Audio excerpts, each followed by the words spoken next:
Hey guys, my name is Cadet Sharif and welcome to the Physics 1 TEE Comprehensive Full Review. So in this part, I'll be covering WPR 1, the 3 key questions that you need to get an A+ on your TEE. I'm going to go through the questions, explain the concepts, but I'm not going to go so in detail that you get lost. I'm going to give you what you need to look at the question, identify it, be able to solve it, understand it, and get an A+. A lot of guides out there say they're not comprehensive and that you must study by yourself on your own time. What I'm here to tell you is, if it's the night before the TEE, if it's the day of the TEE, if it's a few days before the TEE, if your TEE's in 1 hour, and you watch my guide, you will be on a good path. I'm going to do my best to help you get that A+. Follow along, come with me for the ride, and ace that TEE. Without further ado, let's get into it.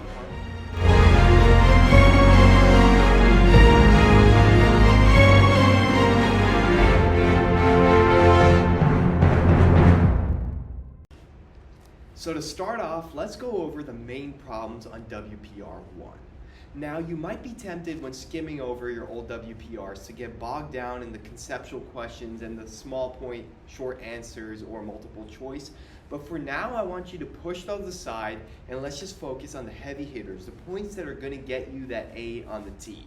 I'm going to go over everything conceptually, but at the end of the day, my goal is to get you winning on the TEE. So we're going to focus on acing the TEE and not necessarily get bogged down in all of the details. But we're going to make sure to be thorough too. So let's start off with question 3. This is from WPR 1 version 2A from AY 24-2. And I'll have the question or an equivalent question posted up right here. And I'm going to run it down, read it to you, and we'll see how it goes. So, 2 blocks with mass M1 and M2 are connected by an ideal string that passes over a massless frictionless pulley. Block 1 lies on a flat surface and has a coefficient of friction of μk, and block 2 hangs freely. Derive an expression for the magnitude of the acceleration of the blocks and report your answers in terms of M1, M2, μk, and g. So this is a very standard question. I remember this was on the old CEP for this WPR, word for word, just with a different diagram. So this is definitely going to be there. Now when you see a problem like this, I want you to immediately look at your physics reference card and think of Newton's second law, F equals ma. That's the one you want to go, equation number 50, because we're dealing with forces, tension to be specific. So let's get started. So step 1, draw yourself a diagram, make it easier for yourself. So here's M1, here's M2 for me, and then there's a pulley over here. Now one of the keys, I'm going to mention this a bit later on, is that this is a perfect massless, they use a bunch of adjectives, ideal string. What this means is you're going to have a consistent axis, and I'm going to show you what that means. So let's start off with just drawing the free body diagrams. So for M1, I'm going to draw M1 over here, and then what I'm going to do is I'm going to draw the forces. So let's look at M1. So like any other object, it's going to have gravity pulling down and a normal force pulling up. So I'm going to have M1 times gravity, representing gravity, and then I'm just going to have a normal force, which would be force normal. I like to call it normal. It's actually equivalent to gravity because it's on a flat surface, but I'll call it Fn for now.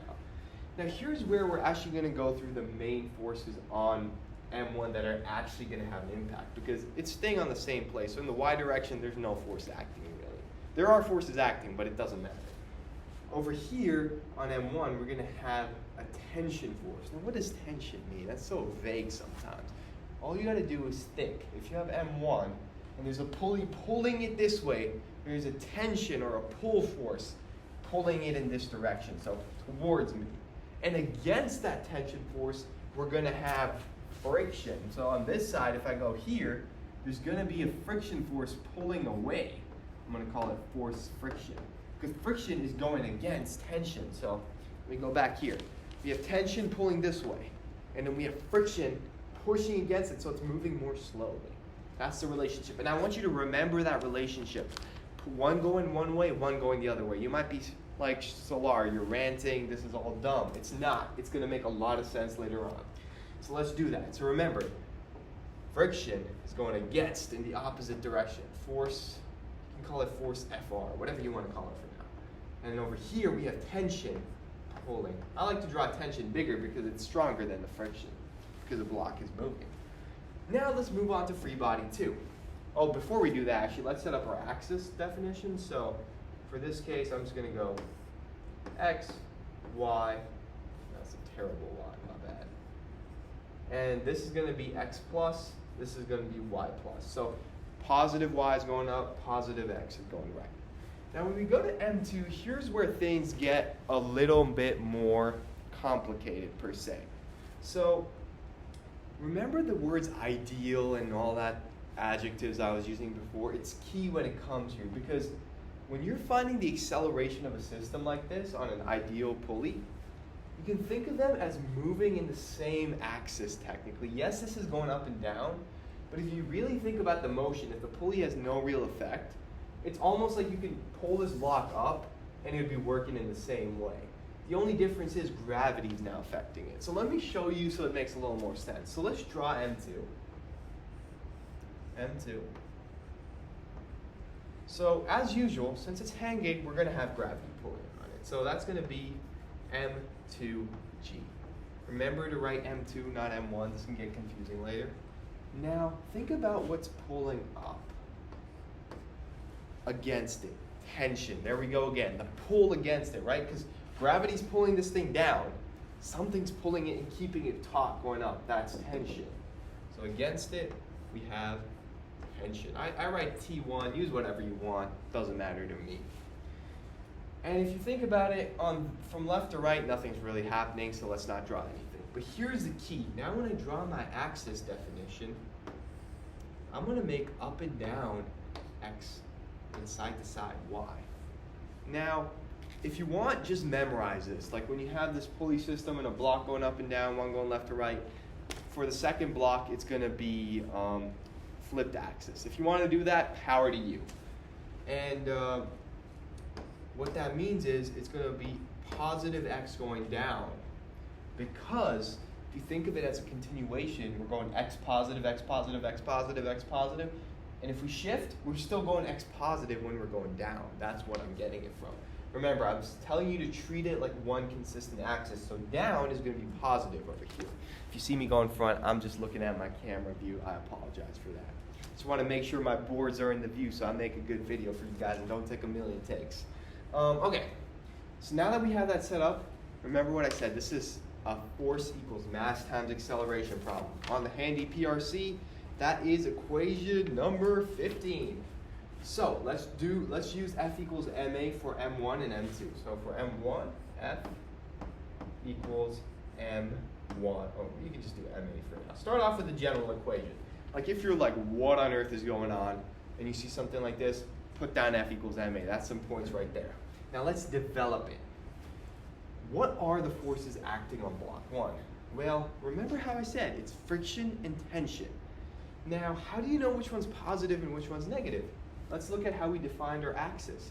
We're saying going right is positive. So that means the tension that's pulling away is positive. So T1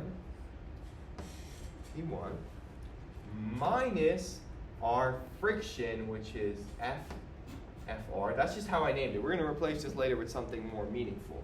So remember, our tension pulling this way minus the friction, which is tugging in the other direction, is equal to M1 times acceleration. M1 because we're working on block 1.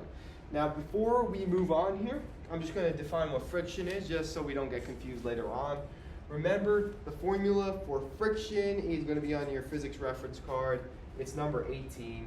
It's they write it like this. I used FR, but like you're going to see a fancy F with a K. So like FFR. I'm just going to use FFR. Remember, you can see an F of K too, like this instead. It's up to you. And that's equal to mu kinetic K times your normal force. And what is your normal force? In our case over here, our normal force is equal to gravity because we're on a flat plane, so it doesn't really matter to us. So I'm just going to do times mg.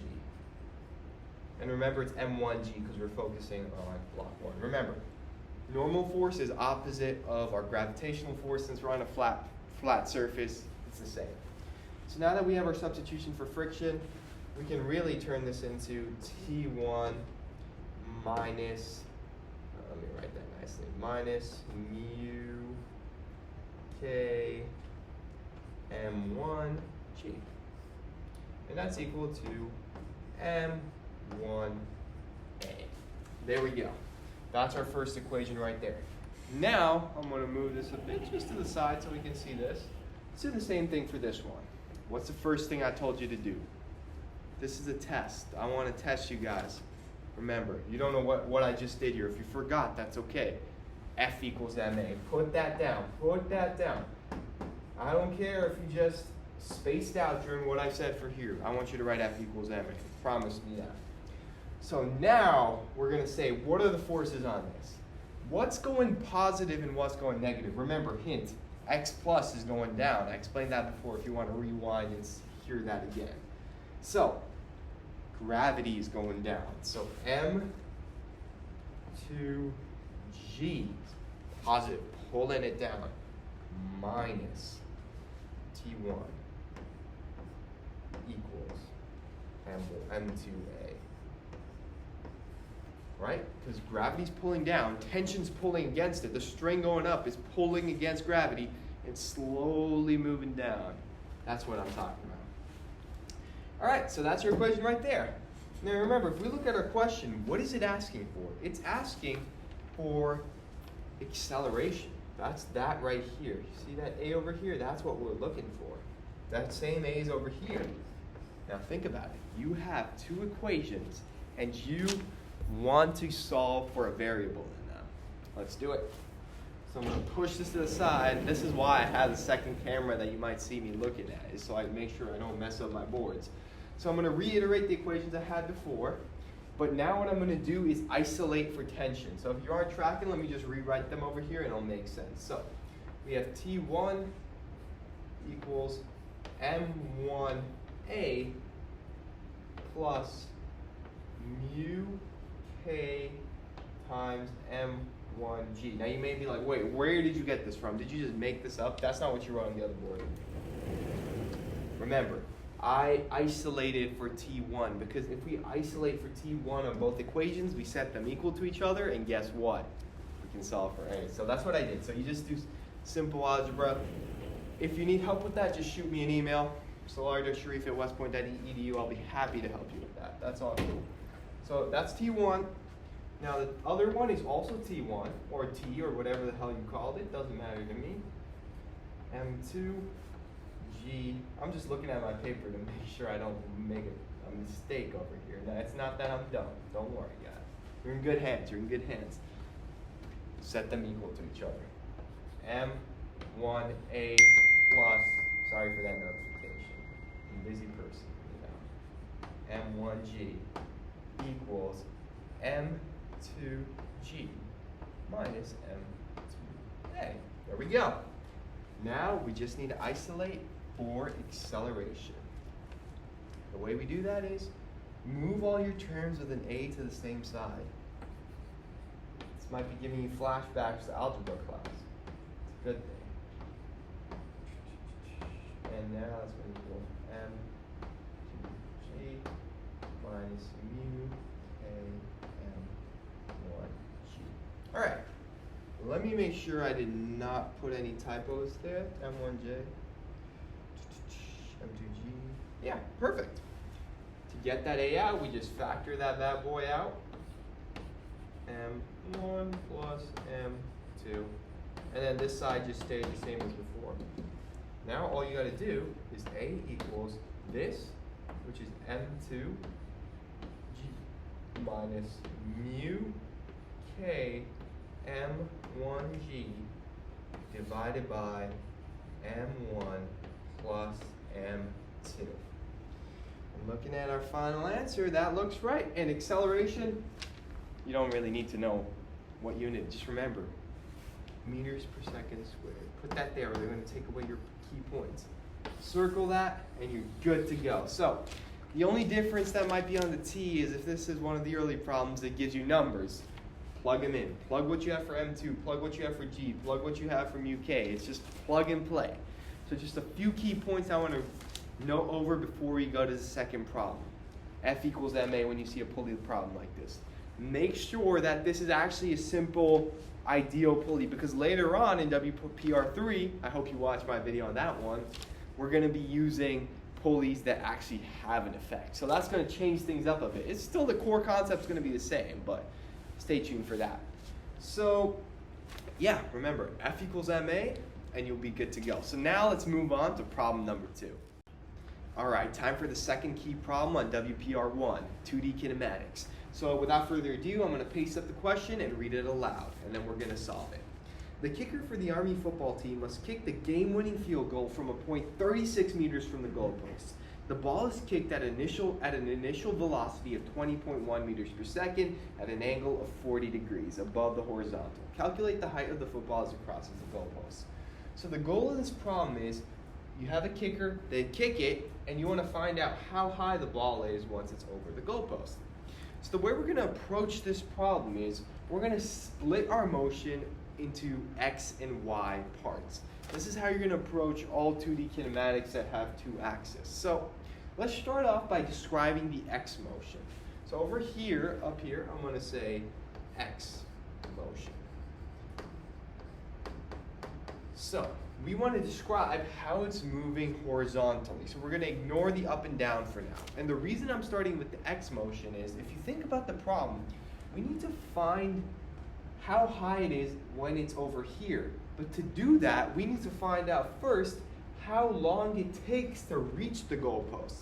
Once we get that, we're going to get a time variable, and then we can plug that time variable into the position function of the y-axis, and then we'll get the height. So remember, before we can find out how high it is, we need to find how long it takes to reach that point.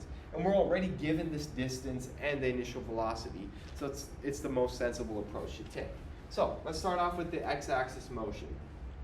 So first of all, what equation are we using? Equation 1, 2, or 3?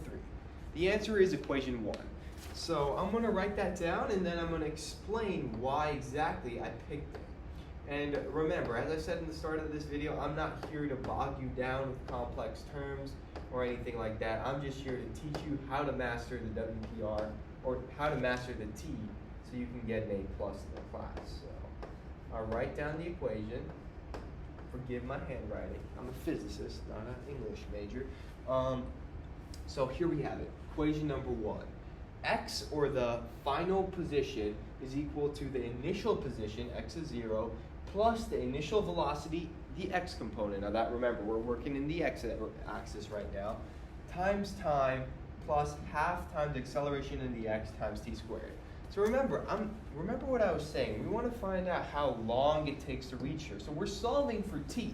So immediately, if we look at equations 1, 2, and 3, we can rule out equation number 3, because that doesn't have a t variable in it, so it's not really useful if we're looking for t and t's not in the equation. Now the way we pick between equation 1 and 2 is we see what we have. So let's look at equation number 2. It's Vx, or V final, velocity final, is equal to initial velocity times acceleration times time, plus acceleration times time. But we don't have the final velocity, so equation number 2 doesn't work. If you look at equation number 1, we have the position we're looking at. That's over here at 36 meters, right? Because we want to find out how high the ball is at 36 meters, or how much time has passed for the ball to reach 36 meters.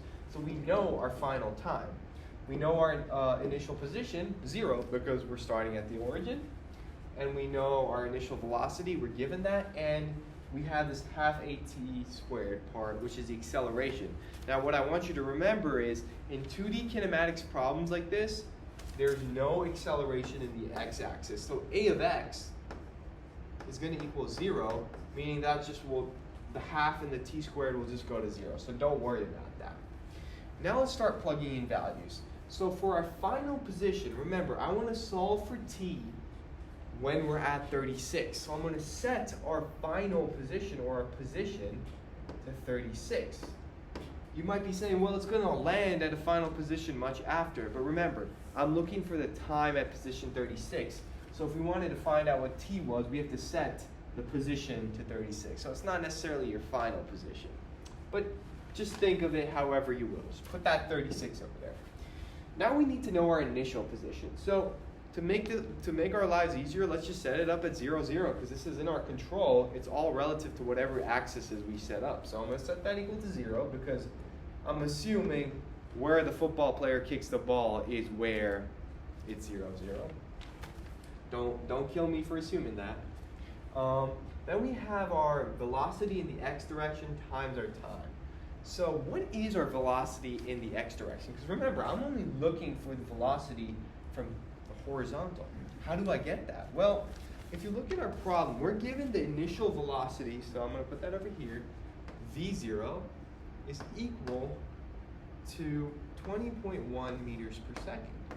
So the way we get it, the velocity on the x direction, is by doing 20.1 cosine our angle. So cosine of theta, which in our case is going to be 40 degrees. So when you're doing horizontal in 2D kinematics, you use cosine. If you don't want to remember or think about this logically, that's fine. Cosine for horizontal, sine for vertical. But remember this, when you get into F equals ma and Newton's second law, you're going to be like, why am I using sine for horizontal? Put that to the side for now. For 2D kinematics, horizontal is cosine. Yes, when you go later on for other problems, it might switch up. But 2D kinematics, cosine is horizontal. I want you to remember. Please don't forget that, okay? 2D kinematics, cosine. I'm going to bring that up later if my memory allows me to. So that's what our velocity is in the x direction, right? Because that's what our velocity is when we're moving from left to right. So let's go back to our equation. 36 plus 0 plus v0x, which is 20.1 cosine of 40. And remember, you can keep this and you can use v0x for now if you want to. It's up to you. I like to plug it in now, but it's up to you really. And then remember, since a of x is 0, we don't have another part. So the only thing I'm missing is the t, because remember, it's v0 of x times t. I did forget to put that there. That's pretty crucial. And then all we need to do is solve for t. So we're just going to divide 36 by 20.1 cosine 40 to isolate for t. And then if I do that, I'll get t equals, I'm just going to look at my notes because I don't want to pull out a calculator, 2.338. Now, I like to keep it as the highest possible decimal number while I'm doing the calculations, and then later on, I'll put it in 6 figs. But 2.338. So what does that mean? Let's go back to the problem. We kick the football. The kicker kicks it. When it is above the goalpost, the time that is passed is 2.3 seconds. So they kick the ball. The ball's in the air. When it's above the goalpost, 2.3 seconds has passed. Now, the reason this is powerful is now we just need a function to talk about the position of the ball in the y-axis, and then we just plug in this time, and then we'll get the answer, right? Because after 2.3 seconds, we know we're over here. So if we can give us an equation that gives us the height, we're good to go. So let's do that. I'm going to push this to the side for now while we describe our y motion. So let's go to y-axis motion. Again, remember, I'm a physicist, not a calligrapher, so don't blame me for this over here. So to get our y-axis motion, we're going to use the same equation, equation number 1. But you might notice when I write it over here, instead of using x's, I'm going to use y's because we are describing y motion.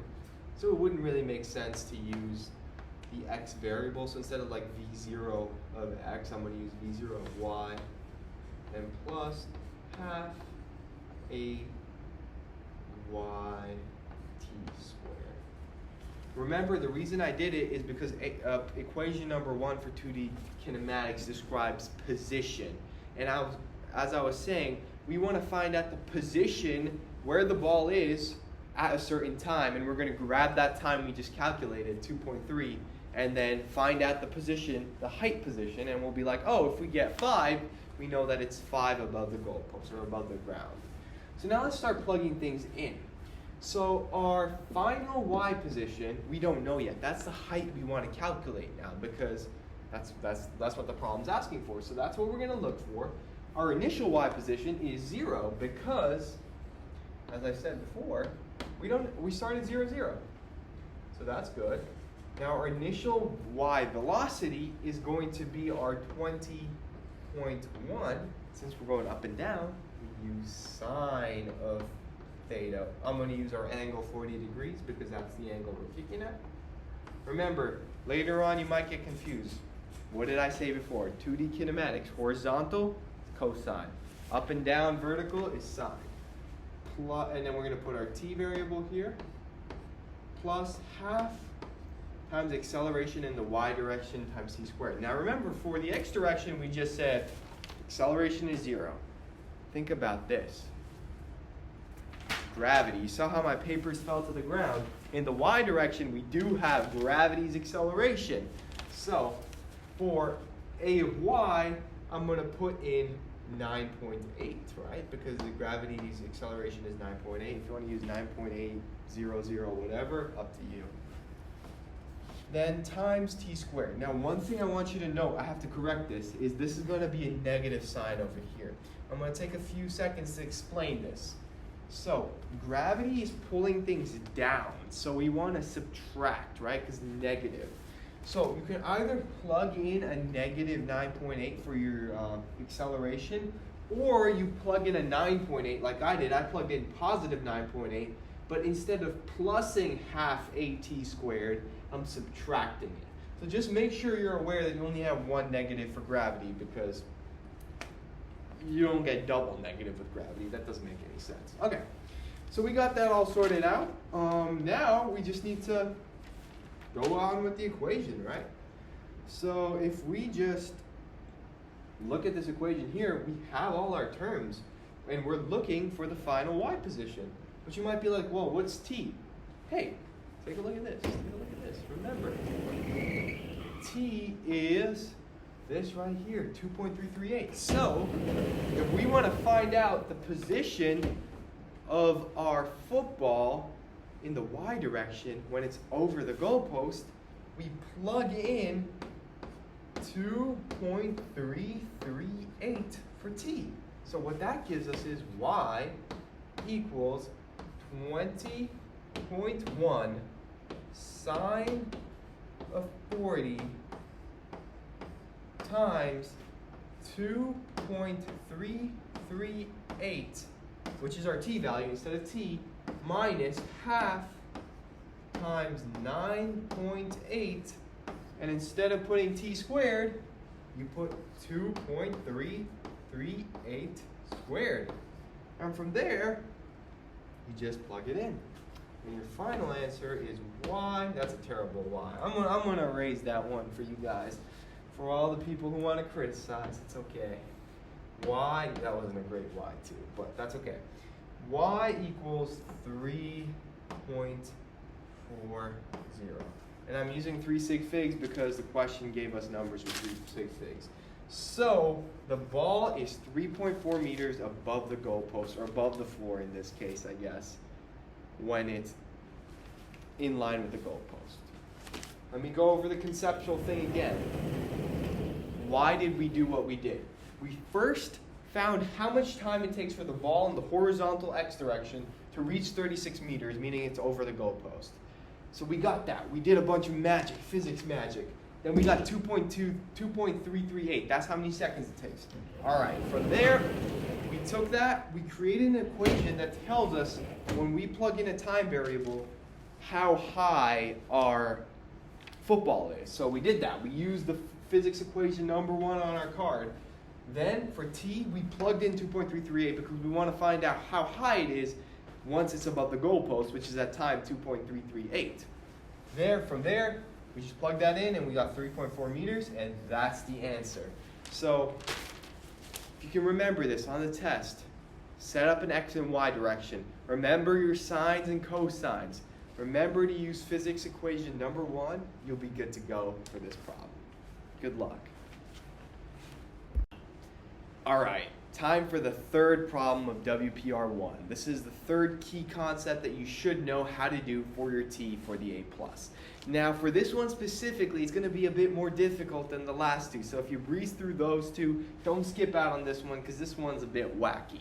And I'm gonna implement the thing I said in the start where I'm here to get you the A+ on the TEE, not necessarily help you dive in through the concepts fully. So I'm going to show you how to identify this problem, tackle it, and get an A+ on it.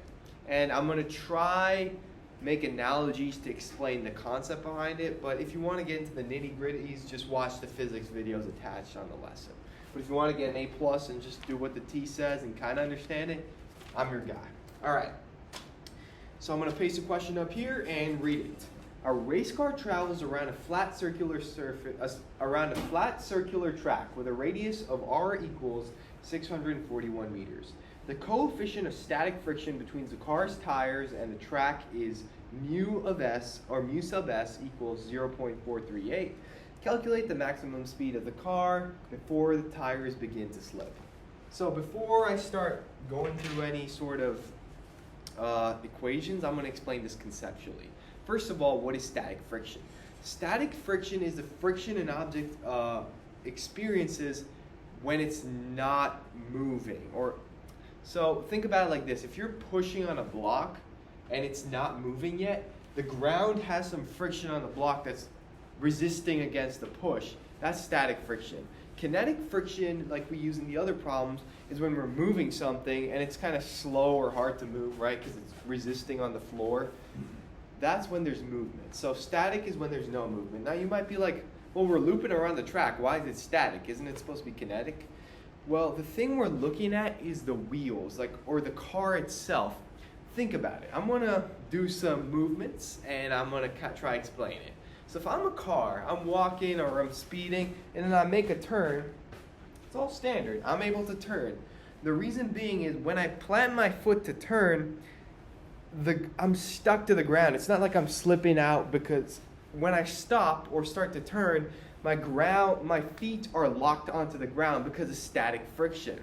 But let's say I was moving super fast. Like let's say I kind of have a leg brace on, so I can't move fast, but I'm going to try to demonstrate.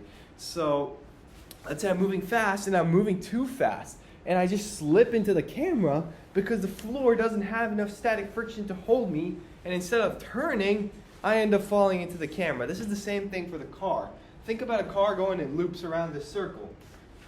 It's going, it's nice, but let's say it goes too fast. Instead of sticking to the road, it just flies off into the ocean or wherever you want to take it. That's what this problem is asking. It's saying, how fast can this car go before we have that case where it goes out of the frame, instead of going That's what I mean. Sorry for the crazy acting and analogies, but you got to understand it somehow. So let's set it up. Okay. So first, let's just make a free body diagram. So this is going to be, bear with me for this free body diagram. That's how I'm going to say it. So I'm going to draw a point. This is going to represent our car. And if you think about the up and down on a car, the y-axis, there's going to be gravity pulling it to the floor, which is just mg. And you'll have a normal force, which I'm just going to call F sub n. Call it what you need to. Right? That's just standard. And since our car is on the ground, it's not really flying or doing anything like that. Pretty standard. They're equal to each other. Now, here's where the wacky part comes in. Since we're moving in a circle, instead of doing an x-axis or having force on the x, we're going to have force in the centripetal direction, because we're moving in a circle. So whenever you see this type of circle problem, you're going to be able to identify it. You see the race car problem, the friction wheel, something like that, centripetal. So my second axis is going to be this way, but when I'm drawing my axis labels, I'll call up and down y, but this, or the left and the right, is really C for centripetal. I don't know if you can see that C over there. Because just think about it, like the way I like to think about it, this is not necessarily going to be terminology. This is not going to be the correct jargon or words, but we're moving and we're accelerating in a circle. So it's like we're accelerating in the direction of the circle. Now you're going to be like, how can you accelerate in the direction of the circle? That makes no sense, Solar. You're right. but just bear with me. Put the centripetal axis. You're going to be able, I trust in you, I believe in you, that when you see this problem, you're going to know to put the centripetal axis. And I'm going to remind you later on in the videos if I can. All right, so what force is on the centripetal axis? Remember, when we have a block moving and there's friction against it, the friction is a force on that axis. So we do have static friction on our centripetal axis. Sorry. So that's going to be the force acting on it. I think I've been talking too much today. It's going to start affecting my throat. But I care about you guys, so I'm going to keep talking. I don't care. So, since we're going in the circular acceleration, we're moving in the centripetal thing.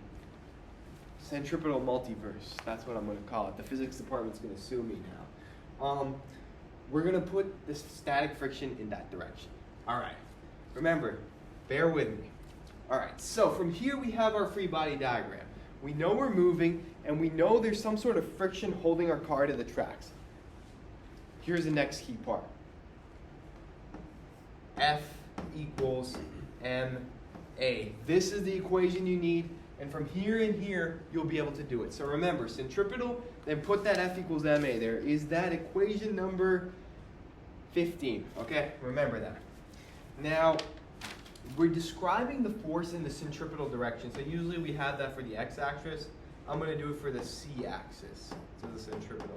The reason I'm putting c-axis is I don't know how to spell centripetal axis. I'm going to be honest with you guys. So c-axis, okay? So what is the force going in our c-axis? Well, the static friction, F static, right? Because the force holding the car from flying off and going out of the circle is static friction. All right. Equals mass, our mass of our car. Now, instead of just times acceleration, since we're in the centripetal axis, I'm going to do m sub c. Now, you might be like, is that just a syntax thing? No. If you look at equation number 12, it's under the rotation. Sorry, I can't really. I'm using one screen to view myself, but it's right there, equation number 12. You're going to see that this a of c I put here, if we wanted to convert that to normal acceleration or to like standard velocity, it would be v squared over r, our radius. So when you're doing F equals ma for the centripetal direction or axis, whatever you want to call it, you put your force, F static, equals mass times centripetal acceleration, which means you get F static equals mass times v squared over r. Now you're going to see what I'm talking about. Remember, what is the question asking us? It's asking us for the maximum velocity. It's asking us for the maximum velocity. We just got a V there, so we're on the right track. So there we are. We need to find out how big we can get this. Okay, let's continue. Getting really excited. How do we define F static? Remember, the equation for any sort of friction or static friction, if you look at equation number 17, it's for your static friction is equal to mu of s times the normal force. So in our case, even though it's centripetal, we're still given mu sub s, which is 0.438. I'm just going to use mu sub s for now, times our normal force. Our normal force is just equal to gravity, right? Because nothing's happening there. So I'm just going to say mu sub s times mg, which is our normal force, remember. Then that is equal to m times v squared over r. There we go. Now, we know what mu sub s is, we know what m is, we know what g is. G is just 9.8 or 9.80, whatever you want to do, like the specific decimals. We know what mass is, we don't know what v squared is, that's what we're looking for. And r, if you look at our question, is the radius of the circular track, which is 641. So let's just isolate v squared. So the m's cancel out. You can keep the m's if you want, but I'm just going to cancel them out. V squared, and I'm just going to look at my sheet to make sure I don't make a mistake here. V squared equals mu of s times gravity times your radius. Yeah, mu sub s times your gravity times radius. Then all you got to do is square root that. Just get v. So you get mu sub s, sorry for my mu's, times G times R. There we go. We have our velocity. This is going to be the max velocity. Plug in our numbers. Mu is going to equal 0.438. G is 9.8. And then we have our R, which is 641. And we get, let's get a new board for this. This is amazing. Let's get a new board. Gotta make my boards look good. V equals 52.5 meters per second. Get that double underline. What does this mean? If we're a car going in a circle, if we go over 52.5 meters per second, the road is no longer going to have enough static friction to hold us, and we're going to go flying into the abyss, and it's probably not a good idea. So remember, if you're taking one thing from this problem, because this is going to be the one out of WPR and the one that's probably going to get you, define your y and your centripetal axis. Remember that your friction is going in the centripetal direction. Then when you're doing F equals ma, centripetal acceleration is going to be A sub c, which you go to your physics reference card, equation number 12, and you replace A sub c or substitute with v squared over r, and from there you isolate for v. Okay? Rewind if you need me to re-explain that. Just try be able to identify this problem and get going. Friction in cars, you see it on the T, you start turning the crank, and you'll be good to go. All right. So I hope this one helps, and I might cut in an outro, or we might go straight into WPR 2. But good luck, guys. You're gonna do well on Unit 1 on the T. It's light work. You have the tools to ace this T. How's it going? Cadet Sharif here, and welcome to part 2 of the Complete Physics Guide. Whether you're studying for WPR 2 or the T, this video is going to cover the key concepts and problems covered in Block 2 of Physics. If it's 12 a.m., you're ready to pull the plug and go to sleep and win your test or T, I urge you to continue watching. This guide is going to go through all the key questions you need to know, go through them conceptually, but remember, not too deeply that you get lost. It's going to give you what you need to know, how to solve the problems to get that A+. So without further ado, let's get into Block 2. You got this.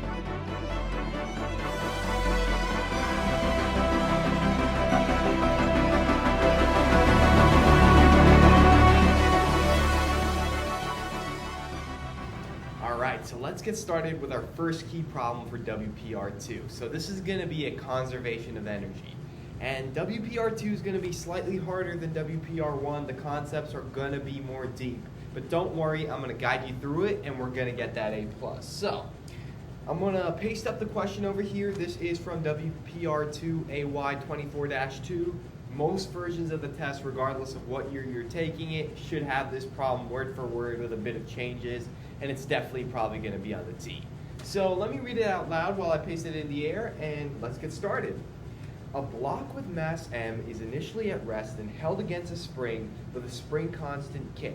The spring is compressed to distance x and then released. The block travels across a rough surface with length L and a coefficient of kinetic friction of mu k, and then moves up a frictionless inclined surface to a height of h. Derive an algebraic expression for the speed v of the block when it reaches the top of the incline. Report your answer in terms of m, k, x, l, mu sub k, h, and g. All right, so that's a lot of words. Let me break down the concept here because that's the key to understanding this. Now remember, I'm not going to bore you with a super detailed amount of details, whatever that means. I'm just going to give you the basics so when you see it, you know how to tackle it. So let's look at this ramp diagram I have over here. We have our block in our initial position, and there's a spring drawn over here. The idea is when we compress a spring, we push it together, and that causes the spring to store some potential energy, right? Because when you let go, it's going to go, and it's going to push the block up. So in this case, we're pushing the block back, the spring compresses, and that's what the X means. And then when we let go, it's going to push it up this ramp all the way to the top. Notice at the top it doesn't stop, so we still do have some velocity at the top. but we'll worry about that later. So the key things to note is it's going to experience some friction when going up the ramp when it passes this L part, which has a coefficient of friction of mu k. But when we're going up the ramp, it doesn't matter we don't need to worry about friction because it's frictionless. So the way we tackle it is, I'm going to grab my reference card because I just want to make sure I'm giving you the right answers. We start off with the key formula for this type of problem. So if I pull up my PRC, it's going to be W sub NC equals E sub F minus E0. Now you might be like, what does that mean? This is the conservation of energy formula. So the work of the non-conservative forces like friction, drag, all those type of things equals the final energy minus the initial energy. When you think about it, it kind of makes sense, right? Whatever energy you have at the bottom is going to equal the energy you have at the top. That's really what it's trying to tell you over here. And of course, sometimes it gets lost to friction, but we're going to worry about this WNC part in just a second. So, to start off, let's talk about how much energy the block has when it's at the bottom. So, let's start off with our equation. So we're going to go, I'm going to just look at my board to make sure I'm in view. So I'm going to start off by saying, let's describe E0. Because remember, we're going to want to plug that into this equation so we can solve for the conservation of energy. And from there, once we plug everything in, we're going to be able to isolate for our final velocity. So that's why I'm doing what I'm doing. So let's describe this block down here. What forces are affecting, or what type of energy does the block have? That's a better way to put it. Well, does it have any regular potential energy?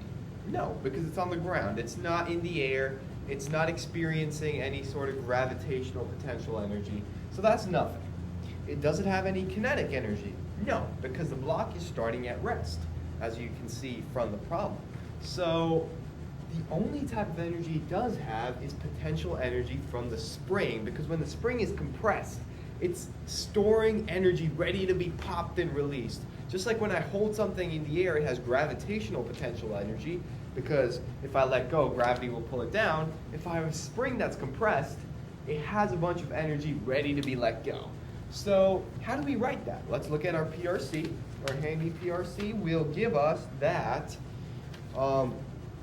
U sub S. So I'm going to first start off by doing U sub S. That's the potential energy in a spring. Now that's not really helpful, so we're going to go to equation number 30 to make it more fully fleshed out. So E of 0, or E sub 0, is going to equal half kx squared. Now this is gotten from equation number 30, and you really don't need to worry about how you get the half kx squared. Just trust your PRC in this case. And k is going to be the spring coefficient, so in our case, we don't need, when we're giving an answer in terms of variables, so it doesn't matter, we can just leave it as k, but usually the problem might give you a number for that, so that's just a plug and chug thing. X is going to be the distance the spring's compressed, and we're given x, and since we're using variables, we'll stick with x. So that's going to describe the energy the block has at the start. It only has the energy from the compressed spring.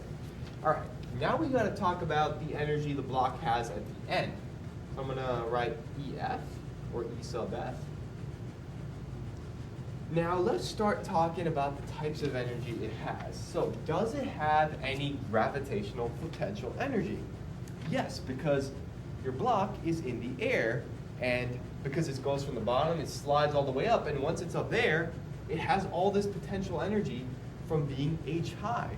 So let's start by adding that. So our final energy is going to include m times g times h. That's how you get the potential energy from height, right? Mass times gravity times height. That's the potential energy. And if you wanted like the equation for that, that would be equation number 29 on your PRC, which would be U sub g equals mgy. Basically the y means the height. So in our case, we're using h for height. If you were given a number like 20 meters high, you can plug in 20. But in our case, I'm just going to do mgh. So I did skip a step. I didn't write the U sub g, but you really don't need it if you understand what's going on. Okay, now what else does it have? You might be tempted to stop here, but then I want you to think about the problem again. when you fling this block with a spring all the way up, it's not going to stop magically at the top, right? There's no magical barrier. It's still going to have motion. And when we have an object in motion, what type of energy do we have? That's right, kinetic energy. So let's go to our PRC. What's the equation for kinetic energy? We can look at equation number 27. So that would be, let me make sure I'm in frame. Let me write it down here so it's visible. K sub T. Let me move it. Let me quickly. You know what? I'm going to continue writing it, or I'm just going to erase it. Sorry, guys, for the indecisiveness. I'm going to put it here because I didn't want to interfere with that equation over here. So K sub T equals half mv squared. Okay, here we are. That's going to describe how much kinetic energy it has. So if our block has potential and kinetic energy, all we need to do is add K sub T, and instead of just adding the variable, let's add half mv squared. So that's describing our final energy, and we have the equation for our initial energy, and now we can start to address this equation here by plugging things in. But before we do that, you might be like, what is WNC? So that's the work by our non-conservative forces, such as friction. And if we look at our problem, we only have friction.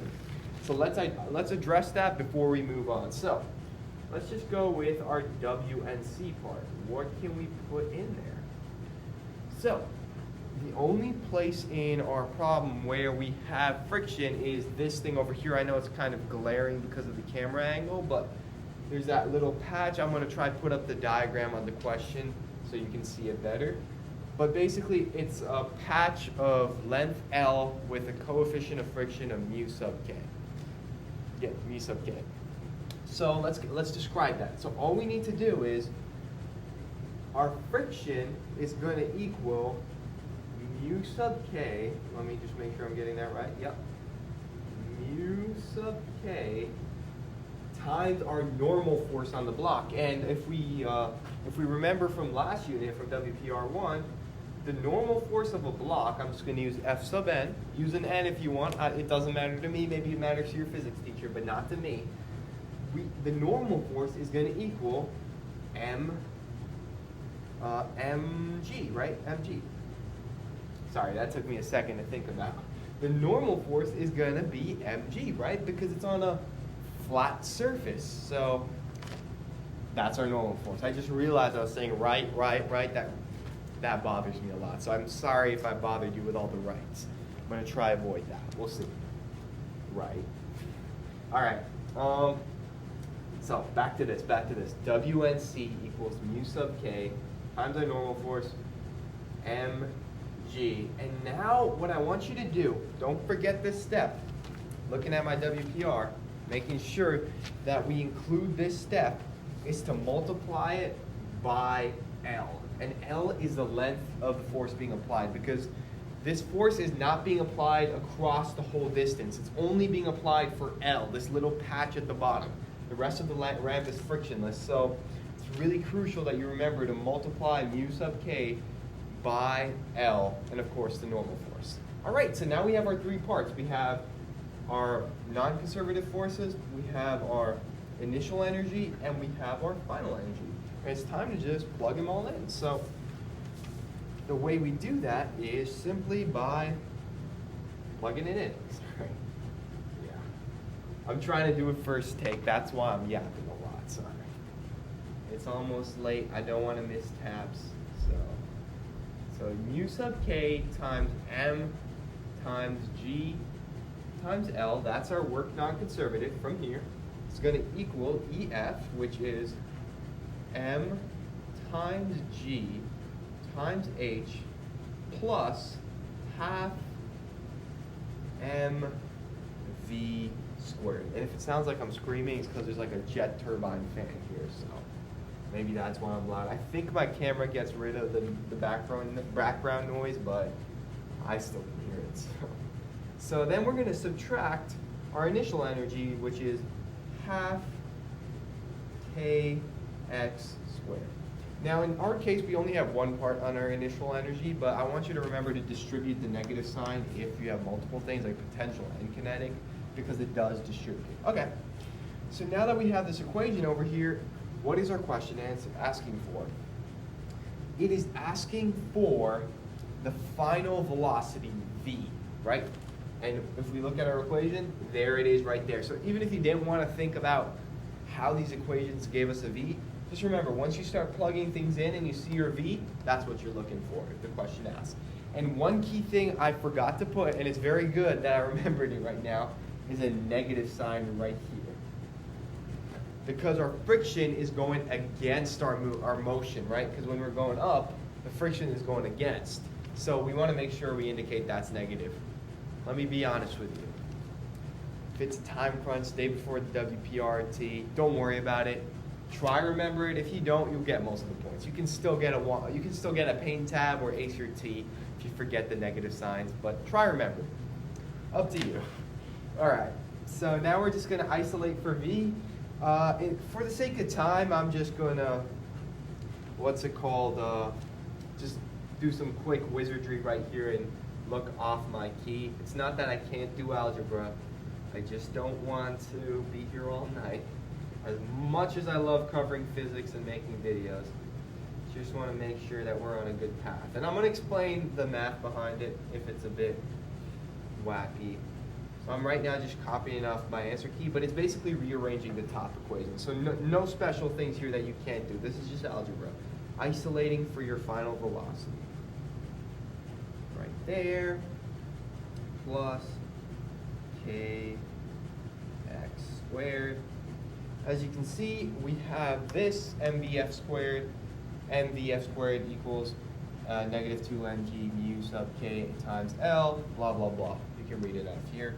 One thing you might have noticed is I used VF, and before I was just using V. The reason I did that is because technically for the final, if we're talking about final energy, our velocity is also going to be our final velocity. If you don't want to worry about it, don't worry about it. It's all good. And then we just cancel out our masses or divide them because they're on each term. And then we just take the square root of everything. So our final answer will just end up being VF equals the square root, and then it's just going to be all of this over here. Oh, notice that you can't actually cancel out and that's my bad. You can divide it, but it won't divide out of this. So what I'll do is I'll just cut it off here and just put it under as a denominator. Just to re-clarify that step, because you can divide the m out of negative 2mg mu k times L, but you can't do it off this kx squared, so you might as well just keep it there. Up to you. So then we're going to get our final answer, which is negative 2mg times mu k L minus 2. If you can't see it, I'm going to move out of the way in a sec. mgh plus kx squared all over, and it's velocity, so meters per second. So that's your final answer. A few things I want you to know. Don't get overwhelmed by this variable stuff. All your points is up here. This is like if you can do the algebra. And if they give you numbers to plug in, that's also just the algebra. I wouldn't get into too many details. And remember, the negative signs are important. They'll take off points here and there, but if you're like in the middle of the problem, forget what the negative signs do, where to put them, don't freak out. You'll still be all right. It's all good. So that's this problem. On to the next. All right, welcome to the second key question of WPR2. This one is going to be a conservation of momentum problem. It's going to be a bit rough, but we're going to go through it. So before we start, I'm going to go up to my computer up here and read you these exact definitions of different types of collisions. Now, you might want to use what your textbook says, what your teacher says. This is just a resource I'm using online. I just want you guys to take note of them. Sorry if I'm out of frame. So let's start off with an elastic collision. So this is when you have two things collide with each other and there is a conservation of kinetic energy. So remember, elastic means conservation of kinetic energy. Then we have partially inelastic, where the bodies separate, so they hit each other, move away, but kinetic energy is not conserved, so there's some loss in it. And then we have completely inelastic, which this problem will be, is when you have two bodies that hit each other and move together. They combine their masses, I guess, and become one. So it's like when you have an eagle grab something, an eagle grabs a mouse, the mouse becomes part of the eagle. Now, I want you guys to make sure you look, I know I said this guy's comprehensive, it is, but I want you guys to take a look at those definitions, because this problem over here I'm demonstrating is one of like 3 cases. If I had the time, I might attach right after this one if you see the video is really long. It's probably because I put in multiple examples just so because I want you guys not to be taken by shock when you see this other thing. So the one I'm going to use right now is going to be from WPR 2, AY24-1. The reason being is it's a good problem over here, and I know the answer here is correct, because you know how physics is. Even if you get 99 in a pain tab and your answer is wrong, they don't give you the right answer. So I want to give you guys the 100% right answer, and right here, 75 out of 75. So let's get started. Okay, I'm going to read the problem. A completely inelastic collision occurs between a 4 kilogram particle, MA, traveling with a velocity VA0, and then it's going to be equal to a vector, so -1I plus -4J. I'm going to put that up there. And a 7 kg particle, MB, traveling at a velocity of VB initial, which is 5I and -3J, so that's just another vector defining the velocity. And then it's calculate the final velocity VMF, or V of the big mass, of the combined particle, and report your answer in unit vector notation. So for what I just said, it sounded like jargon. Let's break it down. So you have 2, let's say, particles. Okay, I was going to say hockey pucks, but let's go with particles. They each have their own momentum. They have their own velocity, their own mass, and they're going to go freely and hit each other.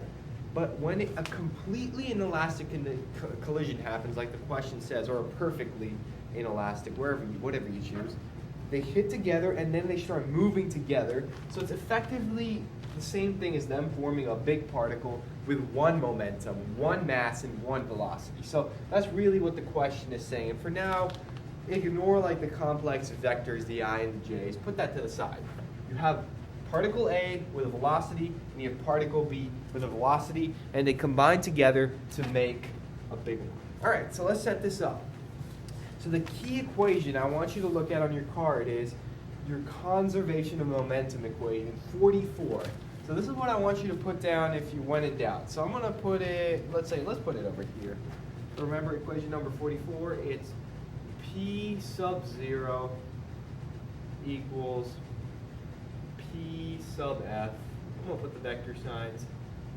And this basically means a sum, this like E thingy. That's probably going to make my math teacher really mad that I drew it like that and called it whatever. But what it's saying is the momentum you have in the start is going to equal the momentum you have in the end. So might not seem that helpful right now, but let's break this formula down. What is the sum, if we treat the first half, the before half, as a system, as one thing, what is the sum of the momentums here? All right, let's start by getting the momentum of the first one. Remember, momentum, for the formula for momentum is P equals mv, right? I'm not going to draw the vector symbols for simplicity's sake. I'm going to move back to this side so you can actually see me. P equals mv. So if we wanted to describe the momentum for that one over there, for A, really all we need to do is do ma times v0a, right? We have the thing. But one thing we do before that is split it in the x and y direction. This is back to like kinematics. Remember, we have to have an x and a y because look at where our vectors are pointing. They're pointing in different directions, so we can't just have one universal one. You have to split it in x and y. No matter what sort of, you get a different type of collision, split into an x and y. So on this side, let's do the x side. So x side. And if it doesn't make sense what I'm saying about x and y, it's going to make sense in a bit. So let's describe let's describe the momentum of ma. So that would just be ma times the velocity of A initial, VA0, x. So the x component. And now if you look at this problem, it's actually pretty nice because it tells us that the initial velocity of A is -1I, -4J. So the -1I component is the x the v0x, sometimes you might just be given the total velocity. So it might say the velocity of ma, or the velocity of the first particle is 50 meters per second, and you might have to use trigonometry to calculate the x and y components using sine and cosine. But for now, let's just stick to the symbols because that's where most of our points are. So we described the momentum of ma. So we did one part, but remember the total momentum on this side is a sum of both. So we have to make sure we add m sub b, so mass b, particle b, times v b0 on the x-axis, right? So this is the sum of our momentums. All that's equal to is the sum of momentum on this side. Now look, we just have one particle here with a mass of big M. So its momentum is big M times v big M final. That's all it is. That's it. Our initial, the sum of the initial momentum equals the sum of the final momentum. Let's say you had a diagram with 5 particles on this side. Let's say it exploded. Well then, you would just put the momentums for all 5 of them, add them together. In our case, since it's completely inelastic, we get 1. So remember that concept. So if you're thrown on the WPR, just look at what you have on each side and describe what it is using this formula up here. What you have on the start is equal to what you have on the end. What you have on the start is these 2 particles. You end with 1 particle, okay? I want you guys to think about that for a second so it all makes sense over there. All right, so from here, really all we got to do is, since our problem's asking for the final velocity, is to solve for final velocity. And easy enough for us, we just need to isolate that. So VMF, and I forgot to put x because we're working in the x component, is equal to, then we just do MA, it's just what we had before, A0x plus mass B times VB0x.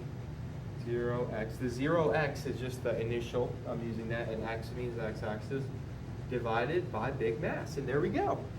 But remember, this is for our x-axis. Now we got to do the y side. So let's do it for the y side. So same concept here. In our case, it's really going to be the same equations too, honestly, because that's what it is, right? Because there's no difference. It's just that we're going to use the y part of the velocity. So instead of using -1 for VA, we're going to use the -4 part because it's a y component, basically. So let me just write it out for you guys just to be sure. Remember, this is another rep of practice. So MA V A0y plus MV VB0y equals big M times V big M Fy. Fy just means final because it's on the final side. Up to you, whatever you want to name it. Now, one thing I do want to point in over here, you might see when you're looking at CEP, instead of big M, they make it MA plus MB. That works too, because big M is just equal to the sum of the two. So if you want to put MA plus MB down there, you can do the same thing for over here. Wherever you have big M, do that, whatever you please. But I'm just using big M to make it look cleaner, but it is the sum of them because it combines together. All right.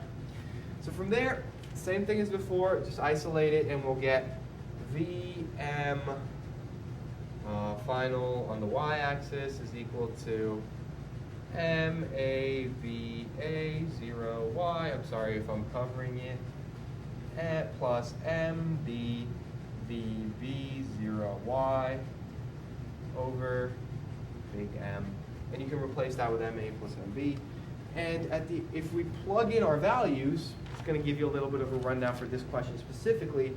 We plug in -1 for our V0x, and we plug in 5 for our V0, for our VB0x. So -5 is the x velocity. -1 is the x velocity for particle A on the x-axis, and And positive 5 is the velocity in the x direction for particle B. So you plug those in. And then for your masses, you just plug in what the question gives you. In our case,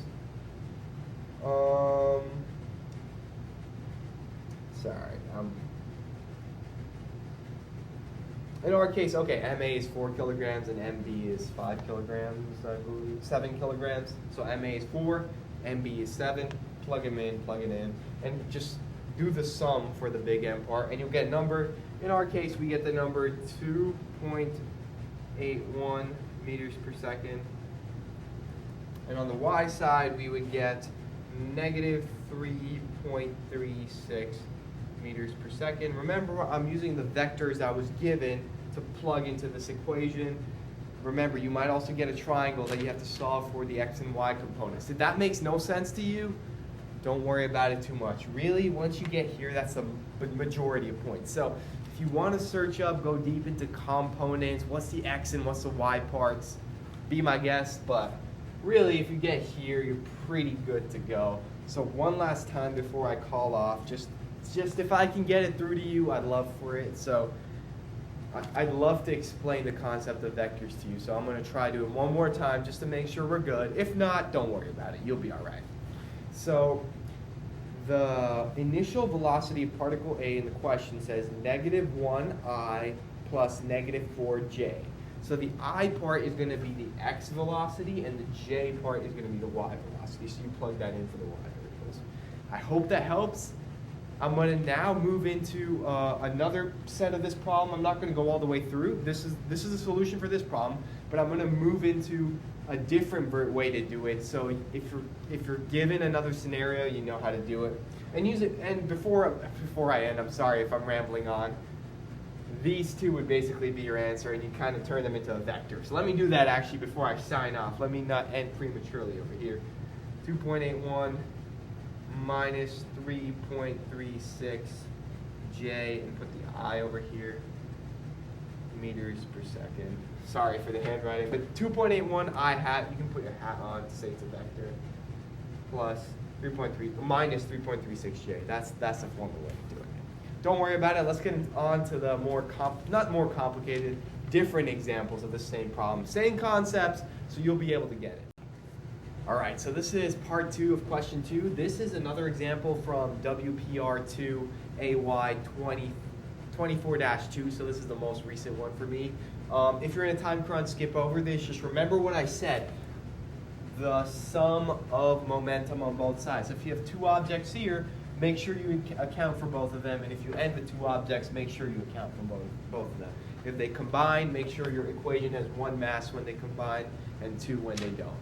Just make sure, keep aware of that. So for this one, I'm going to just set it up, so it's not going to go into as much detail, but here we are. Let's go. So I'm going to put up the question. We're not going to go all the way through, but I'm going to give you the tools you need along with the previous example you just watched to easily ace this. So object 1 with a mass m equals 7.11 kg is initially traveling at a velocity of v01 of 18.4 meters per second as shown below. Object 2 with mass 2 of 5.83 kg is moving in the opposite direction with an initial velocity of v02, and that's negative 21.1 meters per second I.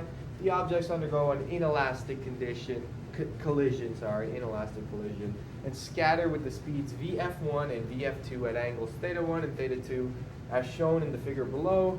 When object 2 has a final velocity of 19.7 at an angle of 41.0 as shown, calculate the final velocity of object 1 after the collision. Report your answer in magnitude angle notation. So I'm not going to go too deep into the magnitude angle stuff and the thetas.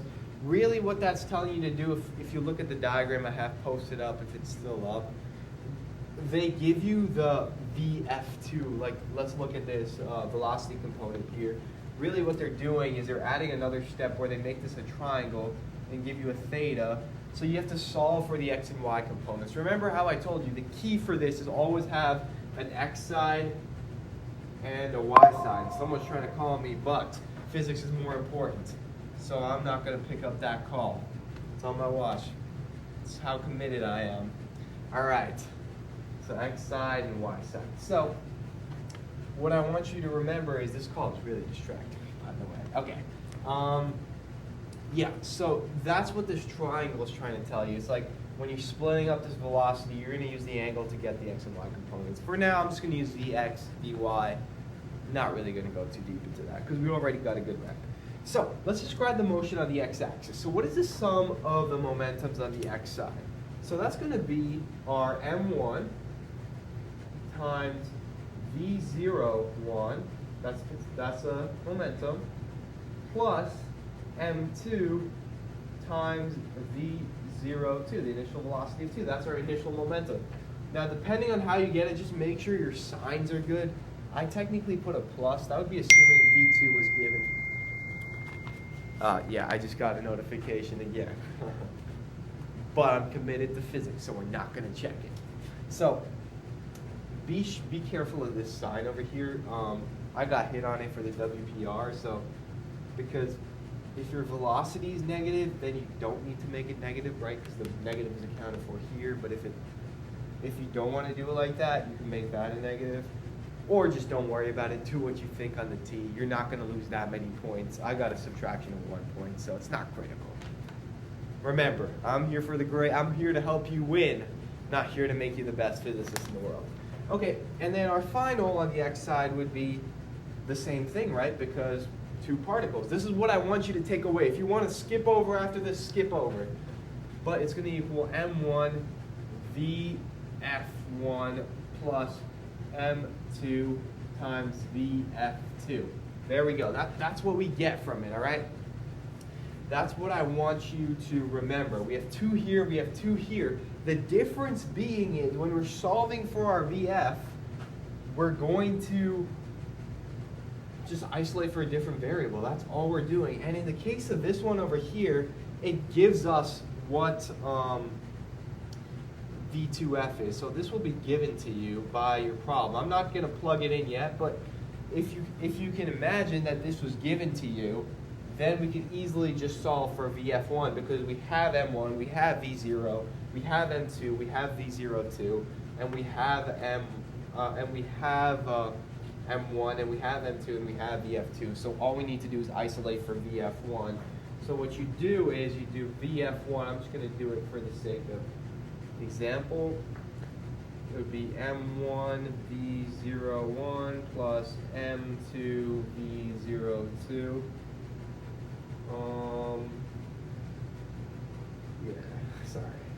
My brain is freezing on me. Don't worry, guys, I got it.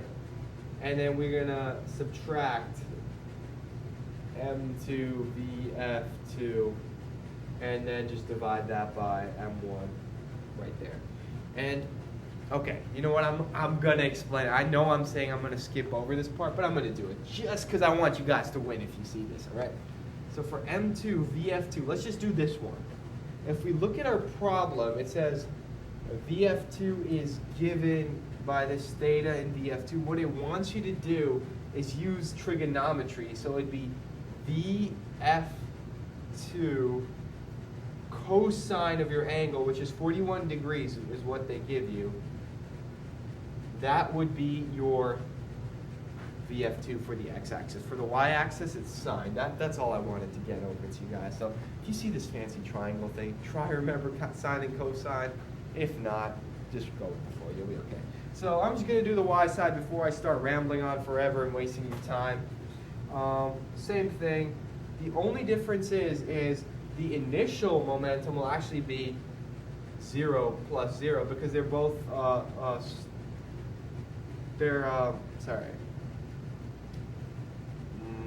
because there's no movement in the y.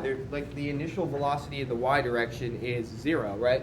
Because they're moving perfectly horizontally. So if we did VF, if we did mass times velocity on the y would just be 0. So it's 0 plus 0 for both, and that's going to equal the sum of the momentums here. So VF1 plus M2 VF2.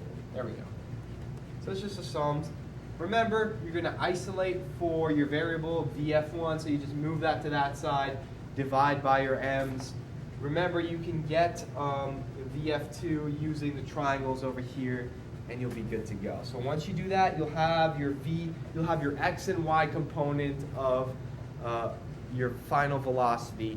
You can either create a triangle to put them together using Pythagorean's theorem, or you could use vector notation. If that doesn't mean much to you, don't worry about it for now. Just skip back to the other problem if you want the full answer solution. But this should get you well set up. So remember, if you see any sort of problem like this, describe what's on each side. So 2 particles and 2 particles will always be on both sides. Make sure you split it into x and y. Don't just do the x, don't just do the y. If you get only like a total magnitude of velocity, do the triangle thing. If you're given a vector component, pick the x and y accordingly, the I and j accordingly. Then from there, isolate for the variable you want, isolate for the variable you want, and you'll be good to go. So I hope this helps. You should be good for any sort of problem like this now. Remember, start off with this equation when in doubt. Don't worry about it. You'll be okay, trust me. Let's move on to problem 3. You got it. All right, let's get into our third key problem for WPR number 2. So let's get started by me reading the question, posting it up in post-production, and let's go. The outside linebacker for the Army football team blitzes the Air Force quarterback. The quarterback, who has a mass of 83.6 kilograms, doesn't see the blitz and is hit while standing still. The Army linebacker hits the quarterback and applies an average force of 2,650 newtons over 0.281 seconds. Calculate the speed of the Air Force quarterback after the hit. All right.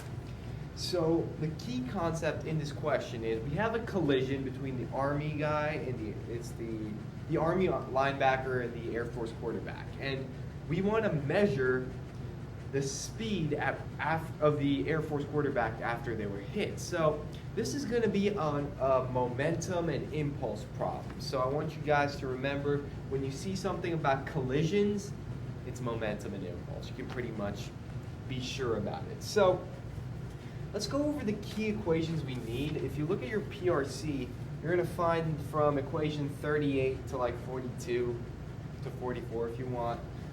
It will have a bunch of equations related to it. Really, the symbols you want to familiarize yourself with is J is going to equal impulse and P is going to be momentum. So momentum, if you don't know, if you search it up on Google, it's going to be like how much an object is moving, or like how fast, the quantity of movement. Remember, physics teachers, don't sue me. I'm just trying to get everyone to pass here. But basically, it's mass times velocity. So another good definition I heard around was how much it takes to stop an object, because it includes the mass and the velocity, but basically how much something's moving. It takes the mass and velocity into account. I'm going to stop talking about it. If you want, search it up, but you can just roll with what I'm saying. And then impulse is J. That's just going to be the change in your momentum. That's why I have this triangle. Delta means initial momentum minus final momentum minus initial momentum. That's what the delta is. So J is impulse, P is momentum. Okay, so for this problem, we know we have to use one of those formulas from 38 onwards, but how do you pick it? And this is where I'm going to do another one of my honest moments. I want you guys to pass. So when you look at this, you see the word average force right there. I don't know if you'll be able to see it. Average force right there. Look at your sheet and you'll see equation number 40 has F average times delta T, because you know you're going to need the J or the impulse, but that average force in the question is going to be your hint to use this equation over here.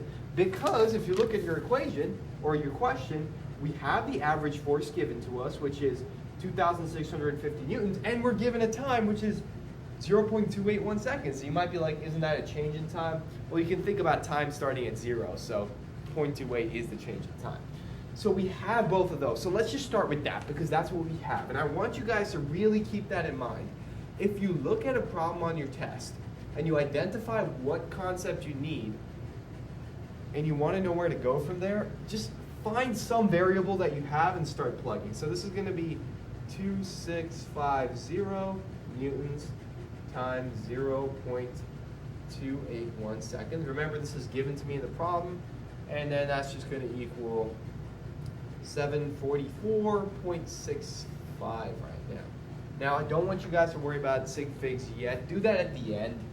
Keep it as long as you can keep it. All right, so now we have this, but if you look at our question, it's saying calculate the speed. So remember, speed has something to do with velocity, right? So let's look at our equations and see if we can pull a velocity out of anywhere. And if you're looking at it, you might be like, oh, wait, P equals mv. That gives us a velocity.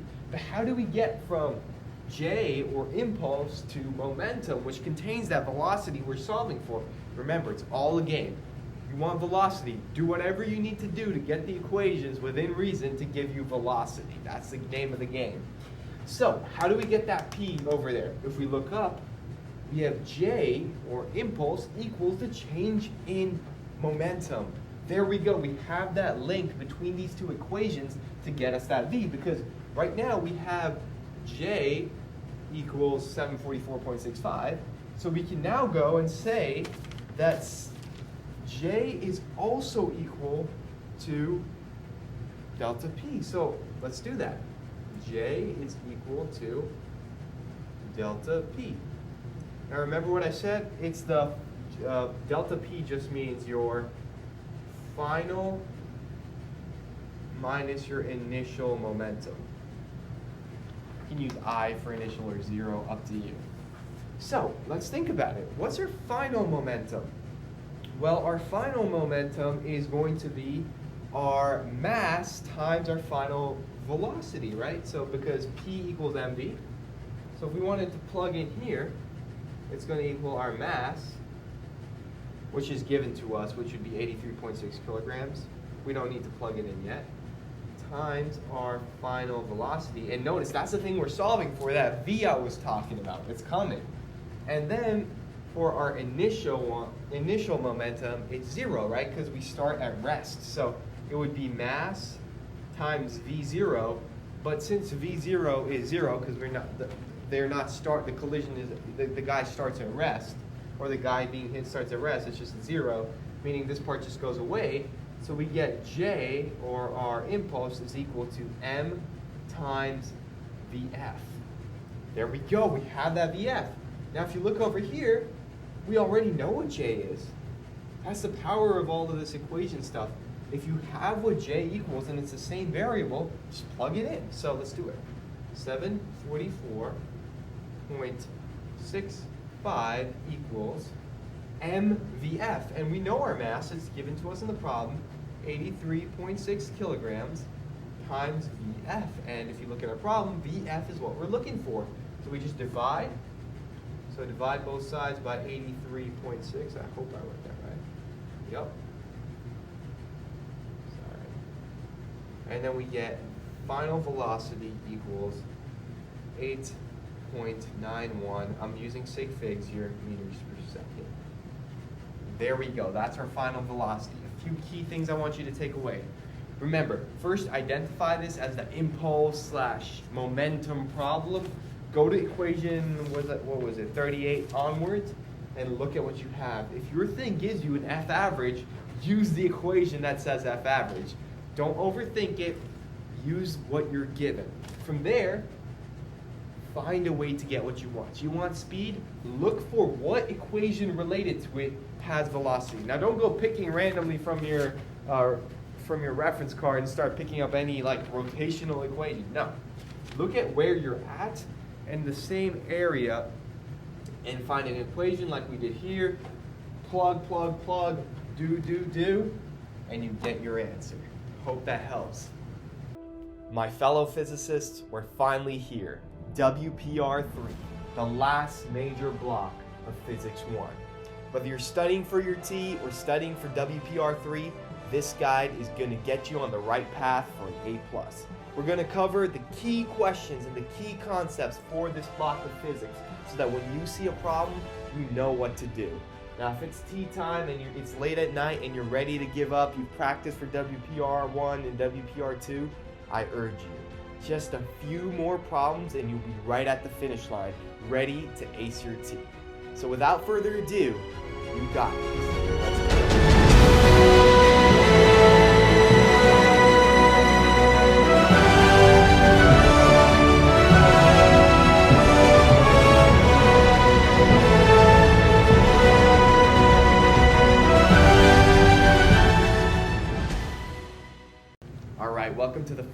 problem of WPR3. Let's do this. One more WPR to go and then just a few more problems. Okay. So without further ado, I'm just going to read this out loud. This is going to be the conservation of angular momentum. So remember conservation of momentum from before when we had collisions. This is also a collision, but it has to do with angles and rotation. So make sure you're aware on how to tell the difference. If there's rotation, it's probably angular. All right, so a particle, as usual, I'm going to put it up here. A particle with mass m of b, I'm not going to give you the specific numbers, we'll worry about those later. So a particle with mass m of b initially moves at a speed of v0 sub b at an angle of theta from the y-axis as shown, before colliding with a long thin rod of mass m sub r and length l, which is initially at rest. The particle collides with the rod at a distance y from the axis of rotation and sticks to the rod. After the collision, the two objects rotate together. Calculate the final angular speed, omega sub f system, of the rod particle system immediately after collision. All right, let me explain it real quick. Not going to be a rush, but we're going to be hasty because I got to make taps in 16 minutes. Oh my gosh, we got it. All right, so think of your beam or your rod like this, and a ball gets thrown at it, and it hits it, and it causes it to start rotating. So the diagram kind of shows it nicely. So the ball comes, slides, hits the rod, and then the rod starts rotating in a circle. That's really what's happening here. So let's get started with our equations. The first equation we want to put is the conservation of angular momentum. The momentum at the start is conserved and equal to the momentum at the end. So whatever goes on here is going to equal to what happens here. And using this, we're going to find omega, which is the angular speed of the system. So let's go. Let's continue. So how do we describe the momentum on this side? Remember, if we look at our PRC, we're now going to be looking at the angular portion, not necessarily the linear portion, because we're working with angular momentum. So what is the momentum over here? So we see that the rod starts at rest, so it doesn't have any momentum, because momentum would mean it would be moving. But this particle does have momentum.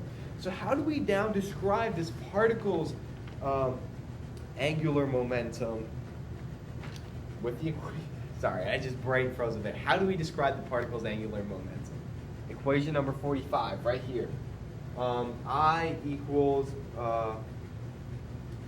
sorry, my bad. I meant equation number 45, yes, 45. So that's going to be the angular momentum equals r times the regular momentum. So the angular momentum of a particle equals the radius times cross product, not times. I'm going to get killed by math teachers as they watch this video. Cross product, the momentum of it. So let's write that down in practice. So on this side, when we're working with L0, we're going to say that the radius, so when our particle hits, what's the radius? It's y. So we're going to use y for our radius because it's going to rotate around this point right here, the axis of rotation.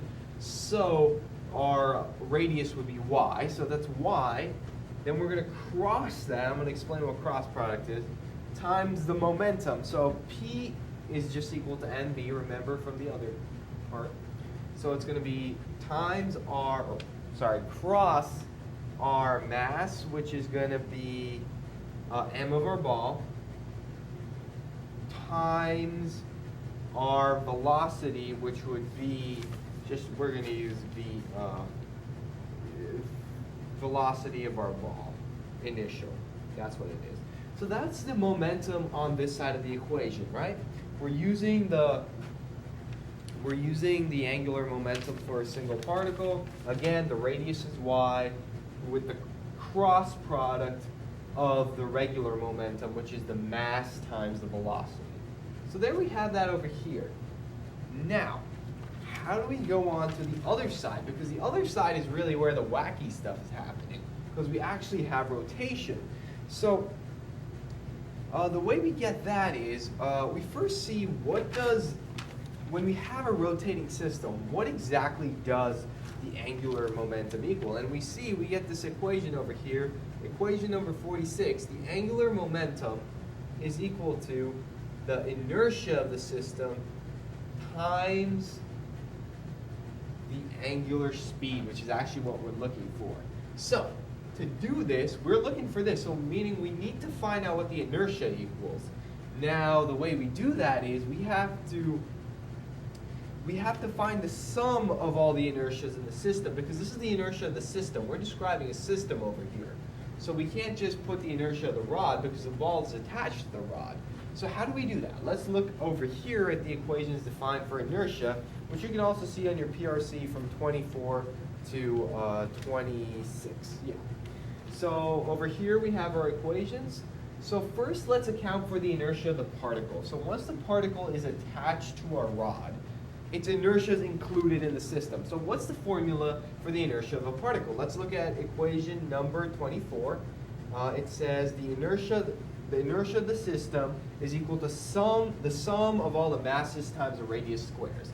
So if we wanted to put in our the inertia of our particle, we just do the inertia of the system equals the mass of our particle, or B, calling it a ball, it's a particle, whatever you want to call it, times the radius squared. Now, what is the radius?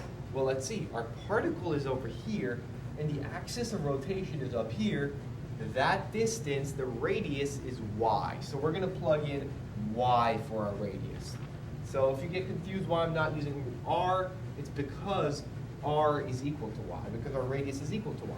All right, so this is currently what we're describing for our system, but we have to still describe the inertia for our rod. So let's do that. Now, one thing to note, we can't just go to the back of our PRC and do the equation for the inertia of the rod over here, because we need to account for the parallel axis theorem, because this rod is not rotating around its center. So see this pen, if I'm spinning it like this through the center, it's rotating about its center axis. So its inertia could just be pulled from this equation right here, ICOM equals 1/12 ml squared. Right there. Sorry, I'm looking at my second screen to make sure you can see it. But since we are rotating about a different axis, we have to use the parallel axis theorem, which is equation number 26, which is your inertia is equal to ICOM plus md squared, with d being the distance to the center of mass. And I'm going to explain that later, because I was getting really confused. I had to call up a friend and be like, hey man, how'd you do this? But we got it now, so we'll be good to go. So let's do that. So we need to add IPA, which would be ICOM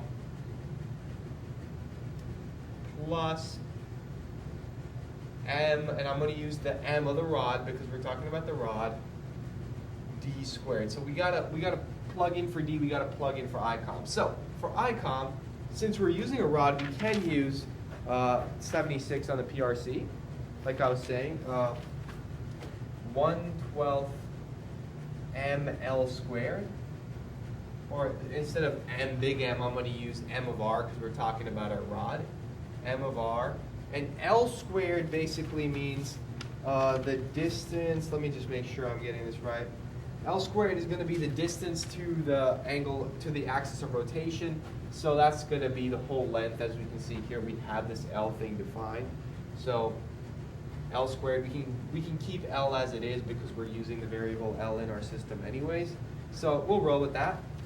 And then so this is going to describe it, the one part, the ICOM part, but we need to add this m of r d squared. So m of r is going to stay the same, but d squared is going to be the distance from the center of mass squared. So you might be tempted to do L squared because it's the distance to the axis of rotation, but as proof, this is a 70 out of 70 on this WPR problem.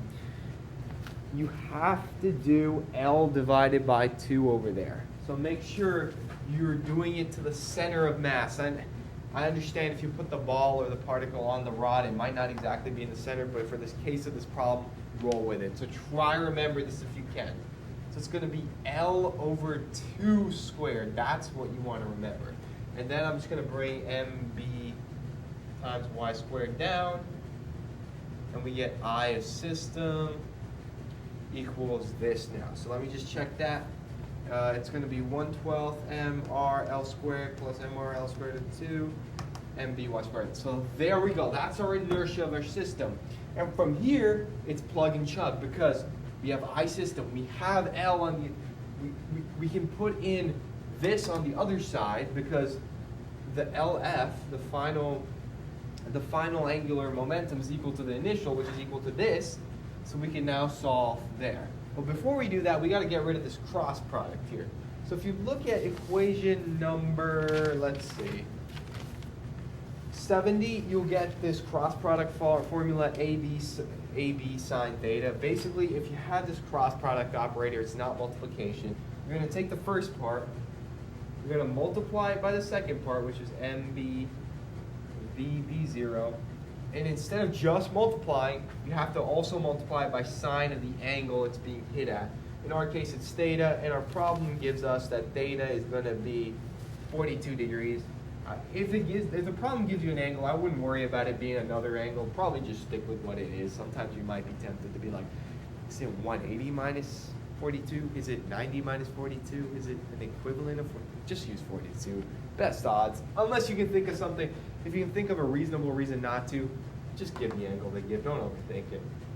And that's going to equal our I system times our angular speed. And if this take is not in the video, it's because I missed tabs. We're going to cut it really close here. Oh my gosh. It's like 11:24. Oh my. I'm going to start writing fast, guys. I'm sorry. I don't want to get I don't know what type of board they give for missing tabs, but I'm committed to the physics. We should be good to go. It's all good to go. It's all good to go. Let's do it. Let's get this problem done. Gonna make it before taps, and I gotta clean this board so no one gets mad at me for using this room too. Sorry if I'm covering the board. Here we go. There we go. Here's our equation. We have our equation right there. All we gotta do is times W.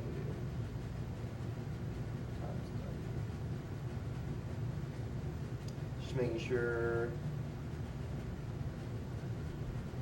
because all of this is times W. There we go. MRL squared over 2. Yep, there we go. Because this is the I system. This is your inertia of your system. And I said W. My physics teacher is going to get mad. It's omega, angular speed. Now we're just going to move all of this under right here. Divide this by this to isolate omega, and we'll get our answer. So let me run through the plugging in. Let me actually write it down. Well, let's do it. Let's do it. Y times MB. If you see me walking hours, you know why I'm walking hours, guys. It's because I want you to pass physics. It's okay. We're going to make it. Doesn't matter. When there's a will, there's a way. MB y squared plus 1/12 MRL squared plus MR L over R squared. There we go. So, plug in for y what they gave you for y. So in our case, it is 0.364. For m of b, you plug in 0.826. For sine 42, you put sine 42. M of b again, 0.826. 1/12 m of r. M of r is 6 kilograms. L is going to be 0.489. Square that. Plus mr. Remember, m of r is 6 kilograms times L over r squared. Those are all given to you, and your final answer is going to be 3.83. There we go. That's how you solve the problem. We got it. We're going to make taps. I hope this makes sense to you. Remember, conservation.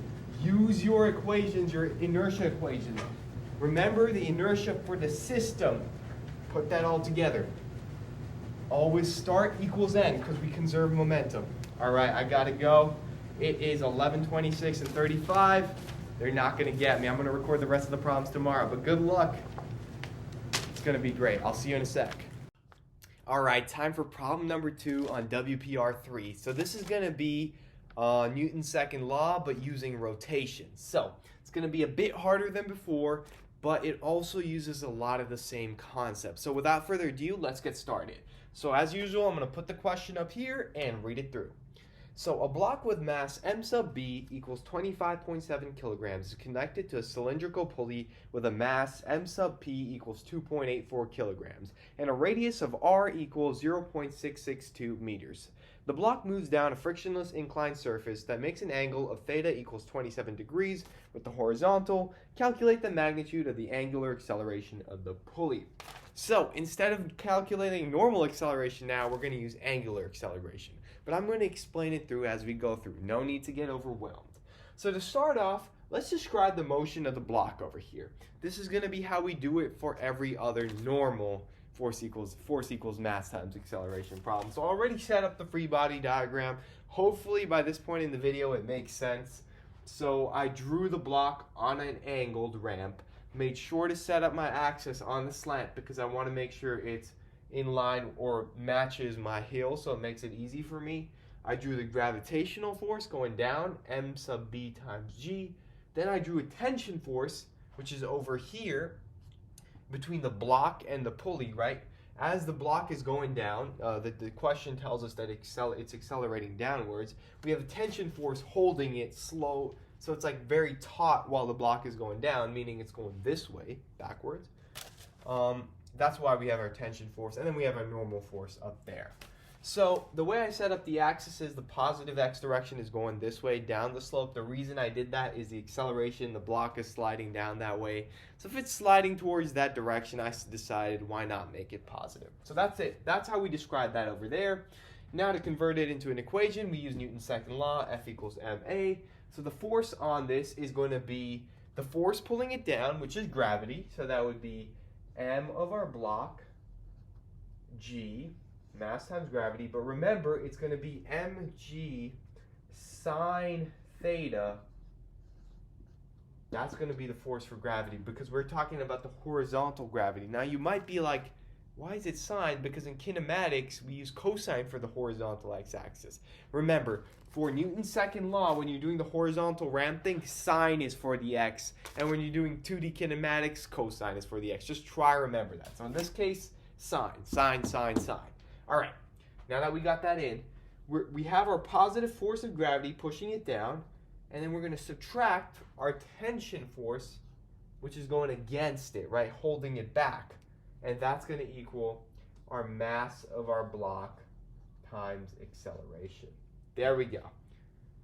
I just recorded. This is my second time doing this problem after I spent like 40 minutes recording. And I didn't put this G before, and I just went through the whole problem, multiple takes. Took me a while. That's why I might seem a bit off mood right now. But it's all good. I'm here to teach you physics no matter how many tries it takes. All right, so that's what we have over here. Now let's get to the more complex part, which is describing the pulley.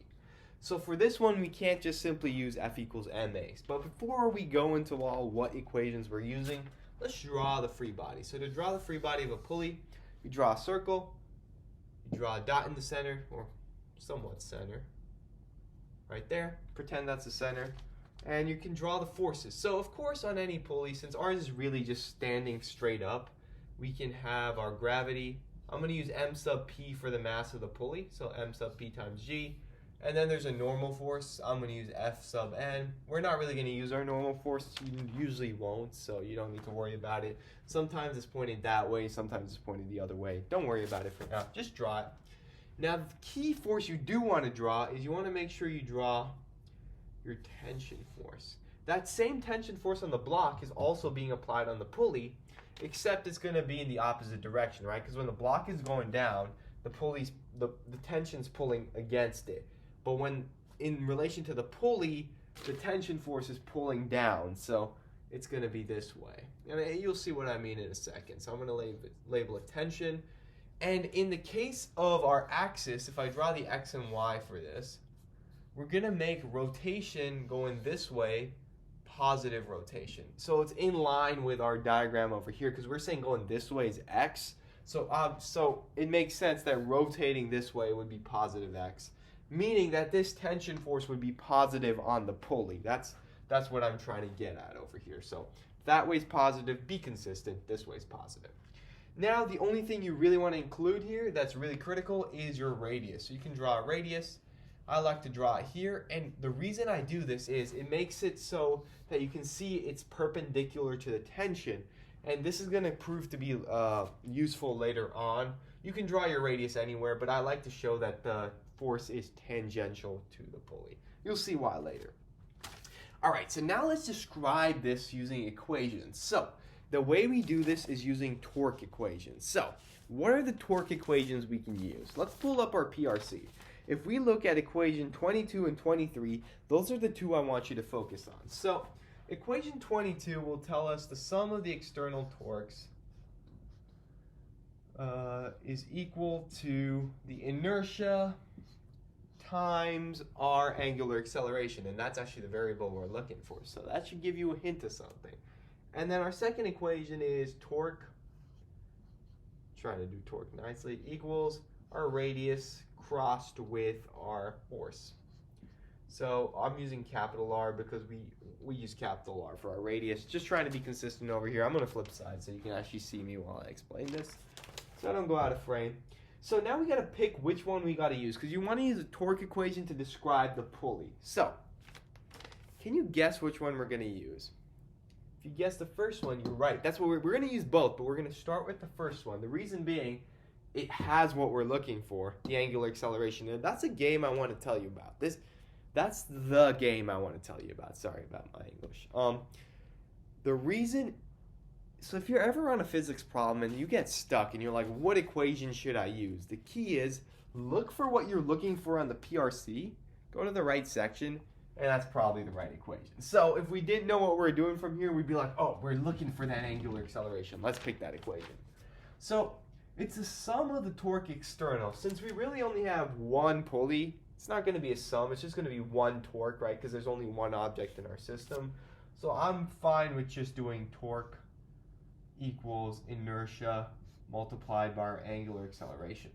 Now from here, if you remember, inertia, if we go to the back of our PRC, I have it right here, it will be equation number 77, because it says in our problem that we're using a cylindrical pulley, so 77 gives us the inertia of a cylinder. So we could say that I, if we just bring I down, is equal to half MP R squared. So instead of using big M, I used M sub P, because we call the mass of the pulley M sub P. That's just a notational thing, right? So the inertia is this. So that's going to be multiplied by our angular acceleration to give us our torque. Is that making sense so far, right? We substituted the inertia for there, multiplied it by our angular acceleration. If you can't see the angular acceleration symbol, I think I went off board just a bit, so I'm going to scooch it over. Might be a bit small, but that's angular acceleration. So half MP R squared times angular acceleration. All right. So from here, we need to find out what this side of the equation is, this torque. Luckily for us, we have an equation right here that tells us what torque equals. So we can use the R cross F. What that means is radius crossed by force. So let's go into a bit more detail. First off, I said cross, not multiply. You might be like, that's a multiply sign. It's not the same thing as a cross product. Math teachers usually will get on your case if you call them the same thing, so avoid doing that in math class. But in this case, if we look at the formula for a cross product, that's from equation number 70. On your PRC, it will be, if you have two vectors cross with each other, it's the same as vector 1 times, or if you had vector A cross with vector B, it's the same as A times B sine theta. And what that really means is if we have R, radius cross with force, in our case, our force being applied on the pulley is tension, only tension. So it would be radius cross tension. And remember, it's positive tension because the axis is positive going that way. So we have radius cross with tension, and that is going to equal, in our case, if we use the formula, I'm just going to use an arrow so we don't get off the board, R times T sine theta. Now for theta, remember before I drew that 90-degree angle because it's tangent to the radius? So really we could plug in 90 for our theta, and that would just end up giving us 1, right? Because sine of 90 is 1, so it's the same thing as multiplying by 1. And I know I just did a terrible job of like scribbling things out there. But basically, the sine of theta doesn't matter anymore because sine of 90 is 1. Now, you might be like, what if the angle is not 90 degrees there? In the case of physics 1 for these pulley problems, if you're not really sure, it's probably 90, so you don't need to worry about it. So cross product is not the same as multiplication, but in the case of these problems, it probably is because it's going to be sine of 90. So really what we got from here is the torque is going to equal RT. So we can replace this torque over here, erase it over here, with RT. And remember, it's a cross product, so that's how we got it over there. Now we have this equation over here describing the pulley, and we have this equation over here describing the block. We can combine them together to solve for our angular acceleration. And the way we do that is if you see this pulley equation over here, I could just get rid of the R and isolate the T, giving us T equals half mass of our pulley R squared divided by R. And if you notice something, since it's all multiplied, you can cancel out the R with the squared.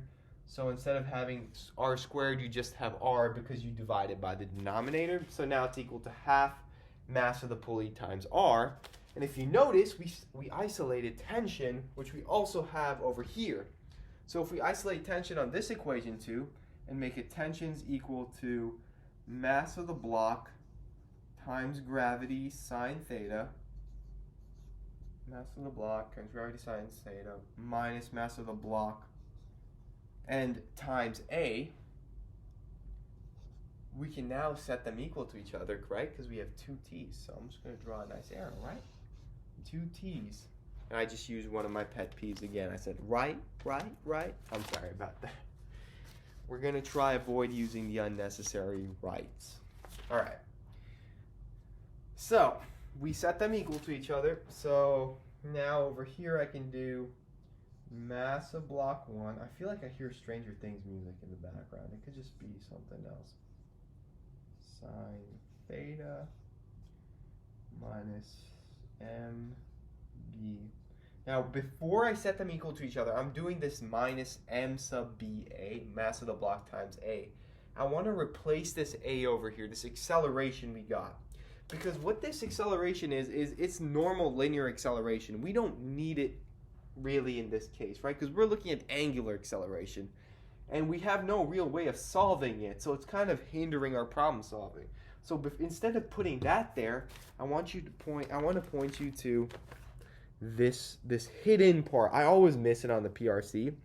You can see equation number 8 gives us that the acceleration is equal to angular acceleration times radius. So I might have been wrong by calling it linear acceleration, by the way, but just the normal a, replace that with that equation number 8. So instead of doing m sub b times a, I'm going to do m sub b times angular acceleration times radius, and I'm going to use big R instead because we've been consistent throughout with big R. So we did t equals m sub b times g sine theta minus m sub b times angular acceleration times r, which was what we replaced a with, and that's going to equal half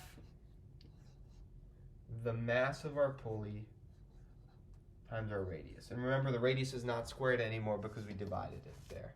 Now, we also got to make sure I forgot to bring over that angular acceleration down here. Remember to bring that over, right? Because it's very important. As you can see, when I moved the R equation down here, I forgot to keep that angular acceleration over there. So make sure you have that over there. Sorry for that error. Make sure you bring it down. So we have the tension here. So it's going to equal half mass of the pulley times R times your angular acceleration. So let me just reiterate what I said. We solved for the tension from this free body diagram. Over here, for the pulley, we use the torque equations to give us the tension equation over here, which is tension equals half mass of the pulley times R times the angular acceleration. Then we set our two tensions equal to each other over here, where we now have this equation. And we replaced our small a using equation number 8 on our PRC with angular acceleration times radius. Now we're going to isolate for angular acceleration because that's what we're solving for. So to do that, I'm going to bring all the terms with angular acceleration to this side. So half mass of our pulley times radius times angular acceleration plus mass of our block times angular acceleration times radius, and that's going to equal on this side our mass of our block times g sine theta right there. See, I just moved them all here, and now I'm going to factor out the angular acceleration so it gets isolated outside, so I can just quickly do that by erasing here. So I'm going to take it out. And our angular acceleration, you see how I factored that out. You can pause back or move back 5 seconds if you didn't catch that. And then we just need to divide this side by this to isolate it. So let me do that step right there. So it's going to be our angular acceleration is equal to mass of our block times our gravity sine theta all over dividing by this quantity right here. So half mass of our pulley times our radius plus mass of our block times our radius. Just want to make sure I didn't make any errors down there. Mass of our block times radius.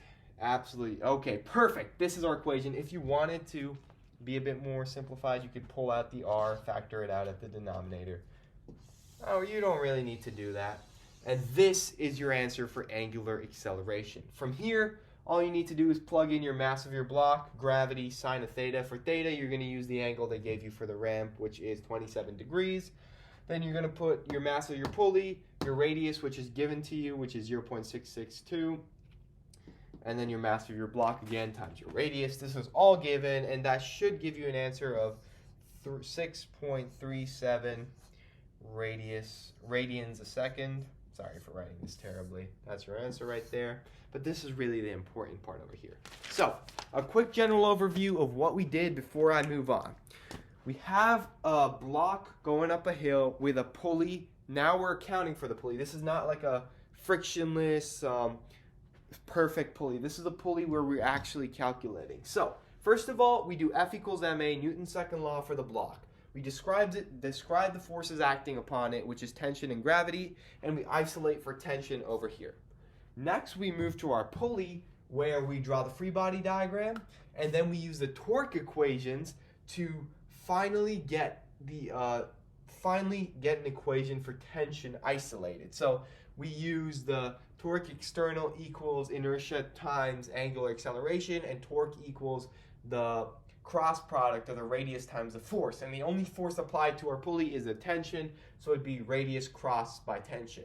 Then when we put those together, we get our radius times our tension equals half mass of our pulley times the radius squared times angular acceleration. From there, we isolate for tension. Now that we have two equations with tension, we set them equal to each other. When we set them equal to each other, we make sure that the little a, the regular acceleration on our block side, we use equation number 8 on our PRC to convert it from just a, we convert that equal to angular acceleration times our radius. That's equation number 8, the one that's on the top of your PRC.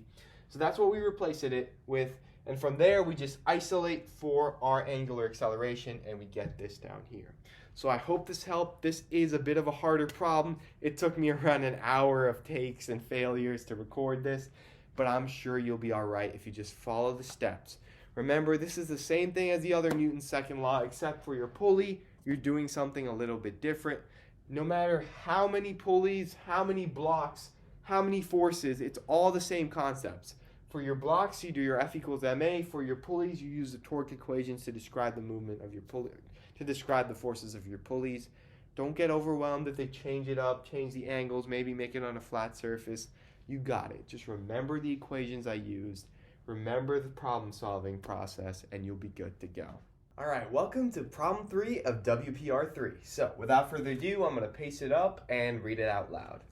So a spherical shell with radius r equals 0.0841 is rolling without slipping up a hill with an initial translation speed of v0 equals 8.19 meters per second. Calculate the maximum height up the hill that the spherical shell will reach. So this is going to be one of our conservation of energy problems. That's why I have this table saying energy total and initial and final, right? Because the energy at the bottom is going to be the energy at the top. Now, what's different about this one than the earlier one we faced before is we're actually going to account for the rolling of this ball. Now, if you read the question, it says the spherical shell is rolling without slipping. So here's what it means by that. So I'm going to use my hands. So if we had a sphere and it was sliding up a hill, in our other ways of doing it when we use the cube, we would simply just pretend the cube is shifting up. Now we're using a sphere, and a sphere doesn't necessarily just shift up a hill, right? It rolls like a circle, but we can't model that with what we had before. We need to account for this rolling action of the ball when it goes up the hill, right? So this ball is going to roll up the hill. So we not only need to do our kinetic and potential energy stuff, but we also got to account for rotational energy. So to get started, we draw our table. So this is just describing the total energy, and I recommend doing this for any sort of energy problem, conservation of energy, because if you don't know what's going on, it's a good starting point. So this side represents the initial energy, this side represents the final, and we have our ball rolling up. So in the start, we have no potential energy, right? So I'm going to just draw the symbols over here. So this is potential energy from a spring, potential energy from gravity, kinetic energy, and then we're going to have kinetic rotation. Let me make sure I'm getting the symbol. Yeah, kinetic rotational energy. So this one, again, is going to be the spring, potential energy of spring. This is going to be the potential energy from gravity. This is going to be the kinetic energy. This is going to be the kinetic energy from rotation. Even though we're not using a spring here, it's good to put it in your table, because who knows, there could be a spring in your problem and be the exact same process, except you add the stuff for a spring. So in our case, there's nothing for a spring, nothing for gravity in the start, right, because there's no height, it's right at the ground. Kinetic energy, though, since our ball is moving at a velocity, we do have kinetic energy. So the formula for kinetic energy is equation number 27 on your PRC, and it is half mass times velocity squared. And I'm going to use v sub 0 because it is the initial velocity since we're in the initial portion of our question. Now we also have rotational energy. Remember, this ball is rolling. If this was just a cube like before, it would simply be a sliding, so we wouldn't have rotational energy. But since our ball is rolling, we do. And for rotational energy, we are going to look at the formula on our sheet, equation number 28, and it is K sub R equals half times the inertia times omega squared, which is our angular speed. Our angular speed squared. Okay. So that is, again, equation number 28 on your PRC. Now let's model the end of our ball. So once it's at the top, we want to find out the highest point. So we know that once it reaches the highest point, it's no longer going to have any velocity. So that means there'll be no more kinetic energy. So is there any spring energy up there? No. Is there potential energy up there? Yes. That's going to be mgh, right? The mass of the ball, gravity, and the height. That's how much potential energy you have. And that's actually what we're solving for, h. No kinetic energy, remember, because once it reaches the maximum height, there's no longer going to be any velocity. So I'm just going to not put anything there. And there's no more rotational energy, because when we reach the top of the hill and it stops moving, for that instant of time, it's not going to be rolling, so none there. So that's the setup of our table. Now let's start putting it together. So if you remember, the formula for energy total or conservation of energy is going to be found on equation number 31, which is, I'm going to put it over here. I'm going to move to this side now. the work done by non-conservative forces, so that would be like friction, drag, equals our final energy minus our initial energy. Now, if you notice, there's no friction in any of this system over here, so our work from our non-conservative forces is going to equal 0. Let's say it told you about friction. You just address it over here by using WNC, but since there's no friction in our problem, I'm not going to put anything there. So 0. Now, our final energy is just going to equal whatever's on this side, so that would be mgh. Make sure I'm not going out of frame. And then minus our initial energy, which is this plus this. So just making sure I got that notation right. Yep.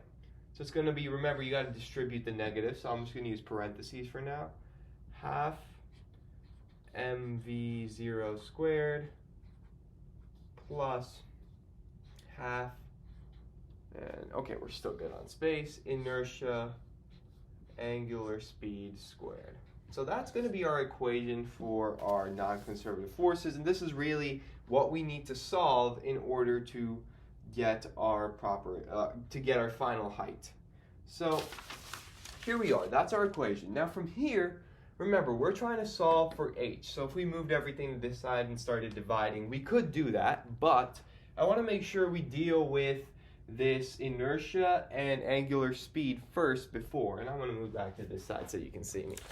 I want to make sure we deal with those because currently we don't know what they are. It's not given to us. We are given the velocity, so we can keep that there, but we're not given those two. So a way we can do this is first by getting the inertia of a sphere, because it says it's a spherical shell, and if we look at our PRC right there, equation number 79 is going to give us 2/3 mr squared. And remember to pick this one, not this one, because we're working with a spherical shell, meaning it's hollow probably. So if you had a sphere, you'd probably use 2/5. If you're having a spherical shell, make sure you use 2/3 mr squared. Just a little detail. It's not going to cost you too much points, but if you can get those little details right, it's really going to help out later on. So I'm going to, let's say, I'll just do it. Trying to find a nice place to do it. I'll just put it here, you know what. So I'm just going to do I, our inertia of our sphere, equals 2/3 times m times r squared. I'm using a lowercase r. I like to use lowercase r's and a lowercase m because that's the m I've been using for everything since we only have one mass. Remember, your variables for those types of things are your choice. Try stay standard, helps out a bit. Okay, now we have the I sorted out. We now need to find out what our angular speed is, and there's really no way of knowing it right now. But as usual, if you have some variable you're not sure about, the PRC's got your back. So if we go up to that link section, that I always like to call it the hidden section right here, that's right in front, but it's kind of hard to see. Equation number 7, we see velocity is equal to angular speed times radius. I don't know if you can see that. Hopefully you can, number 7.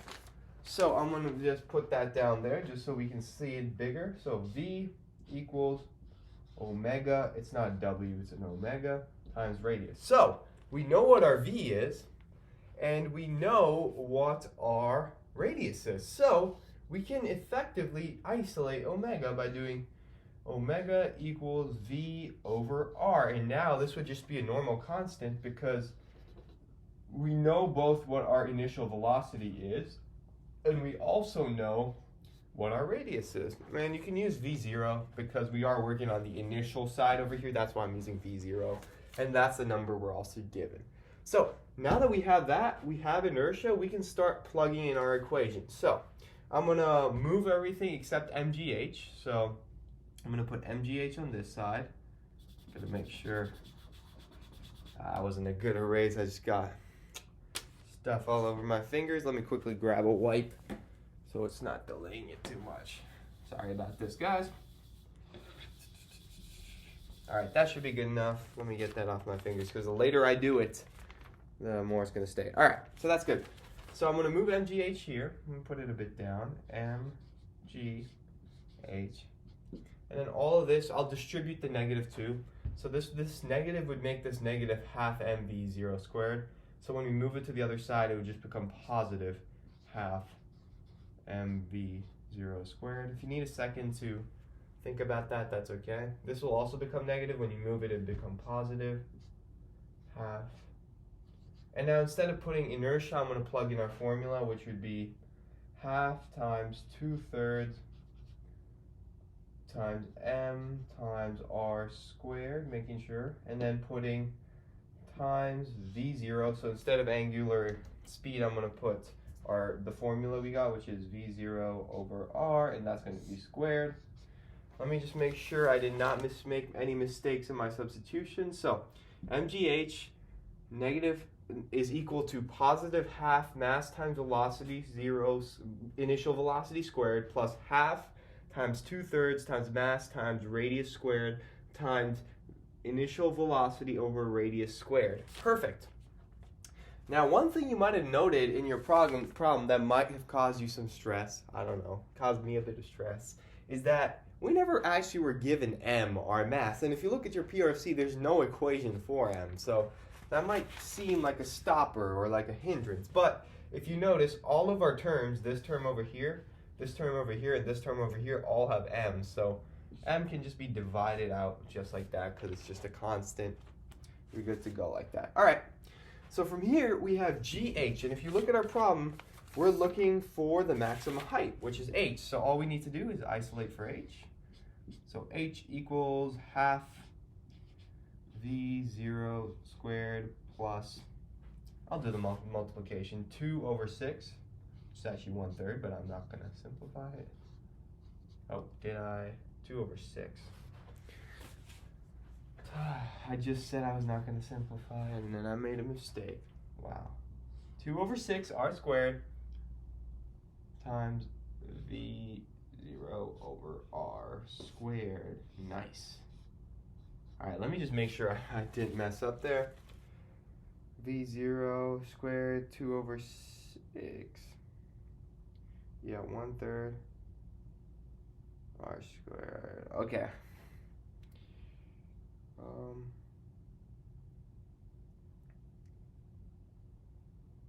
Okay. Yeah, v squared.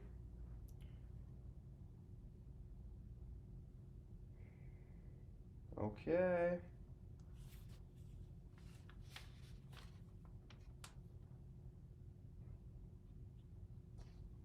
Let me just check my Desmos.